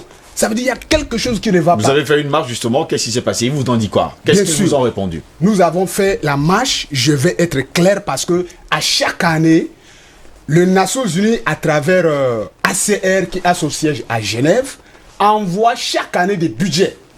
Vous me comprenez bien. Chaque année des budgets pour pouvoir soutenir les activités, coordonner les activités au sein de ACR dans les agences internationales. Mais cette année, le budget qui est arrivé, c'est juste au moment où il y a la pandémie. Alors, Genève a demandé à ces agences internationales d'arrêter toutes les activités et distribuer ou partager cet argent aux réfugiés. Des savons, comme on a lu justement, les masques et tout ce qui va avec. En tout cas, je pourrais dire c'est en liquide. Oui. En liquide, l'argent en liquide pour que les réfugiés... Parce que quand on achète, nous ne sommes pas des pauvres pour manger les savons. Mais quand vous donnez l'argent aux réfugiés, les réfugiés lui-même, peut-être en tant qu'un père de famille, peut savoir ce qu'il peut faire avec l'argent. Mais quand vous épaulez derrière les savons, prenez les savons par un père de famille, rentre avec les savons, est-ce qu'il va manger avec les enfants? Il ne va pas manger. C'est pourquoi cet argent qui était arrivé pendant la pandémie était destiné. Mais d'après ce qui est écrit justement sur ce document, c'est que c'est prévu justement pour que vous soyez protégés contre la pandémie du Covid-19. Bon, ok, en quelque sorte, je crois que cette assistance était dans deux volets. Il y a ce volet de vous protéger contre le coronavirus. Il y a aussi un volet social qui était destiné à aider les réfugiés parce que quand il y a le confinement, qu'on est resté à la maison, on doit manger. On doit manger, les enfants doivent manger, les enfants doivent bien vivre. Mais ce volet n'a pas été respecté dans son sens propre parce que... Allons-y, on vous suit. Oui. n'était pas respecté parce que il était question qu'on passe par l'opérateur MTN, d'ailleurs. Sans publicité ici. C'est clair, excusez-moi, c'est clair. Là, c'est le ACR qui dit. Oui, mais... Tout le monde est au courant. Oui. Parce qu'ils nous ont dit, avant qu'on puisse vous donner cet argent, chacun de vous doit aller ouvrir un compte. Tous les réfugiés de la ville de Douala sont partis ouvrir les comptes. Un compte mobile money. Un compte mobile money. Et vous savez, pas une grande surprise, si peut-être quelqu'un dit que non, ouvrez un compte, je vais t'envoyer quelque chose. Qu'est-ce que déjà vous allez réfléchir? Vous allez penser peut-être que l'argent est un peu gros. Parce que nous savons que c'est la ville de Douala. Est-ce qu'on vous a donc justement envoyé au moins l'argent? L'argent n'était pas envoyé dans son intégralité. Non. La preuve en est que la majorité de réfugiés... Je vous pose juste une question simple. Est-ce que vous avez reçu au moins l'argent? Ce n'est pas ce que nous avons attendu. Ce n'est pas ce que nous avons attendu. Ce que nous avons attendu, c'est les 120 000 francs. Parce que le montant général, c'était les 120 000 francs. Et les 120 000 francs... Vous avez reçu combien? Aujourd'hui, c'est le volet de protection, les volets de protection barrière. Je vous comprends très bien. Je suis journaliste, je vous pose juste la question. Oui. Il était prévu que vous alliez recevoir 120 000 francs. Oui. Vous avez reçu combien? Nous avons reçu 20 000 francs. Bon, je vais d'abord passer la parole à la dame parce que vous n'avez pas parlé, vous êtes 3 hommes, les seules dames. Madame Mireille Elessé, vous êtes réfugiée congolaise. Oui. Et vous êtes ici à Douala. Oui, je suis ici à Douala. Qu'est-ce qui s'est passé? Ce qui se passe, nous réclamons seulement nos droits. Oui. Nous ne demandons pas les salaires du ACR avec ses agents. Nous réclamons ce qui est nos droits. Parce que des années, nous sommes ici au Cameroun, on n'a jamais vu le réfugié se manifester. Donc si on se manifeste, parce qu'il y a quelque chose qui a été dessiné à notre niveau, mais nous n'avons pas eu cette enveloppe-là. Enveloppe de 120 000 francs. Plus même de 120 000. Parce que nous réclamons maintenant, on a demandé 120 000. Mais ce n'est pas ce Par personne. Par personne. Parce qu'à ce moment-ci, quand le Haut Commissariat des Nations Unies a voté ce budget, il savait le pourquoi. Il sait qu'à ce moment, il n'y a pas les emplois, il n'y a pas les activités, parce que la majorité des réfugiés se débrouillent. À ce moment, tout le monde est à la maison. Même les enfants sont à la maison, il n'y a pas l'école, il faut les soutenir. Pour que le réfugié ne sorte pas comme d'habitude, il passe se débrouiller afin d'apporter la maladie au sein de la communauté. Donc c'est pour cela qu'on a voté ce budget. Malheureusement, ce n'est pas ce que nous attendons. Ce qu'on nous a donné, c'est les miettes. C'est comme si c'est une insulte pour nous les réfugiés. C'est ça qui nous a vraiment énervés. Il y a une manière qu'on peut vous donner l'argent, mais on vous dit d'une façon un peu raisonnable. Mais au ACR, c'est comme si c'est devenu une dictature. Donc prenez cet argent où vous voulez ou vous ne voulez pas, prenez cette enveloppe. Nous ne sommes pas des enfants. On nous a appelés pour donner cette enveloppe. Mais à exigeant, il faut le téléphone, il faut ceci, parce que comme moi, j'ai une SIM Orange. Sans publicité. Oui, je n'ai pas l'autre SIM. Téléphonie mobile. Oui, une SIM et l'autre téléphonique, pas l'autre. Oui. Bon, maintenant, je suis obligé d'aller m'abonner sur l'autre. Et en plus, il faut avoir le téléphone. Je vais mettre ces SIM où. Donc, c'est ça qui est le problème. C'est ça qui est le problème. Donc, nous, surtout nous les femmes, nous sommes fâchés. Nous sommes vraiment fâchés, comme mon frère venait de dire, les savons que vous comprenez, les savons que ACR va donner là. Tu peux payer les transports, arrivant là-bas, tu regrettes même pourquoi tu as payé les transports. Alors que là. le transport aurait pu payer justement ce savon. Voilà, plus les doubles même. Je vais me tourner vers M. Gono Rumdjou. Bienvenue Quentin, c'est ça? Gurumundjou, voilà, bienvenue Quentin. Maintenant finalement au HCR, qu'est-ce qu'ils ont dit? Ben, merci de m'avoir donné l'opportunité sur ce plateau. Mais bien avant cela, je voulais d'abord faire un petit... Non, le temps nous est imparti. Je veux bien savoir ce qu'on a dit de ce côté-là. Bon, de ce côté, je pense pour ma part qu'il y a le dialogue de sourds et de muets. Donc, au départ, le HR ne nous a pas assisté directement à la science d'études de faisabilité. Donc, le HR s'est réuni là-bas et il nous a imposé. Et pour éclairer la lanterne des uns des autres, un budget additionnel a été voté par le siège des Nations Unies à la hauteur de 33 millions de dollars américains. Je dis bien additionnel. Or, le système des Nations Unies décaisse le budget chaque mois de février. Et vous allez convenir avec moi, le mois de février-ci a coïncidé avec l'avènement de la pandémie Covid-19. Donc toutes les activités sont gelées. Raison pour laquelle Genève a donné l'autorisation à chaque bureau régional. Le Cameroun est dans la région de l'Afrique de l'Ouest et l'Afrique l'Afrique centrale, qui compte 21 pays. Raison pour laquelle on dit, bon, comme le cas est honnête ici, gérez votre population en attendant. Et le deuxième volet, qui est le volet social, devait en suivre. Depuis lors que je vous parle là, même les 30 000 qui nous ont imposés, ils ne sont pas en mesure vraiment de décaisser cet argent. Un autre ménage peut avoir 20 000, par exemple, vous pouvez avoir 20 000, moi j'ai 30 000, ainsi de suite, et tout. Et donc vous voulez que tout le monde ait 30 000, si un temps se peut, c'est ce qu'ils ont déclaré. C'est ce qu'ils ont déclaré. Et pourquoi on a choisi 120 000? Comme a dit le président du collectif, nous sommes dans le monde des technologies. Donc l'information court à la vitesse de la lumière. Donc c'est pour cette raison que nous sommes informés de par le monde de tout ce qui se passe. Et vous allez convenir avec moi que le Tchad, qui compte beaucoup plus de réfugiés, a réussi cette opération sans difficulté. Mais pourquoi pas le Cameroun? Et cette affaire d'assistance Covid-19 là n'est que l'iceberg, le côté iceberg des problèmes des réfugiés. Des réfugiés au Cameroun? Oui. Monsieur, surtout à Douala. Pour terminer rapidement, vous aviez quelque chose à dire? Oui, je voudrais, pour éclairer l'opinion des téléspectateurs, comme on l'a dit, je reviens sur ce que le premier secrétaire que le AC m'a donné. On a dit, elle a donc cette assistance. Donc elle a ainsi pour but d'aider les ménages à couvrir leurs besoins de base.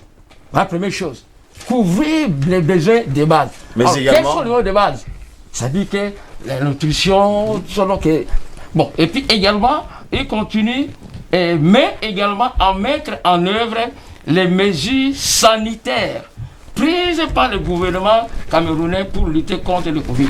Voilà. Donc, c'est-à-dire qu'il fallait d'abord les mesures sanitaires. Oui. Et dans les mesures sanitaires, là, il y a les besoins de base. Il y a les besoins de base. Oui. Ce qui fait que, ici, on n'est pas de montant.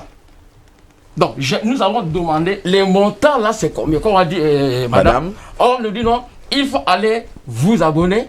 Et les réfugiés ont fait beaucoup de dépenses, plus de 20 000. Personnellement, j'ai fait donc, j'ai essayé de joindre donc le AC, j'avais un peu focal. Et je demande donc la grogne de réfugiés. Si les réfugiés ne connaissent pas d'abord, ils veulent avoir quel est le montant avant de s'engager avec les dépenses. Et non, on verra avec l'État. Finalement, quand on a compris de dépasser par le commandant du vice-président, les 120 000, 150 000, donc les gens me sont dit, ok, effectivement, nous avons tel montant. Et ils ont fait, et finalement, pour nous dire, on vous donne 10 000 francs. Donc, voilà la première. Vous dites 10 000 francs, c'est d'abord, ils ont dit à la première grande 10 000 francs. 10 000 francs. Après, donc, les manifestations, bon, c'est vrai, manifestation. Après les manifestations, ils ont dit 20 000 francs. Oui, on dit 20 000 francs, ça fait 30 000. Ils ont dit 30 000 francs. 30 000, 10 000 par mois pendant 3 mois. Et on va donner en avance, on va donner d'abord 20 000 et les 10 000 on va donner après. Donc on ne sait pas quand est-ce qu'on va donner les 10 000. Mais pourtant la somme entière et totale c'est 120 000. Bon, nous sortons rapidement, hein. Allez-y. Alors nous, au niveau donc, des leaders des communautés et du collectif, nous sommes venus, donc on est en conclave et on a été reçu par Madame chef de fonction venant de Yaoundé. On s'est entendu avec elle.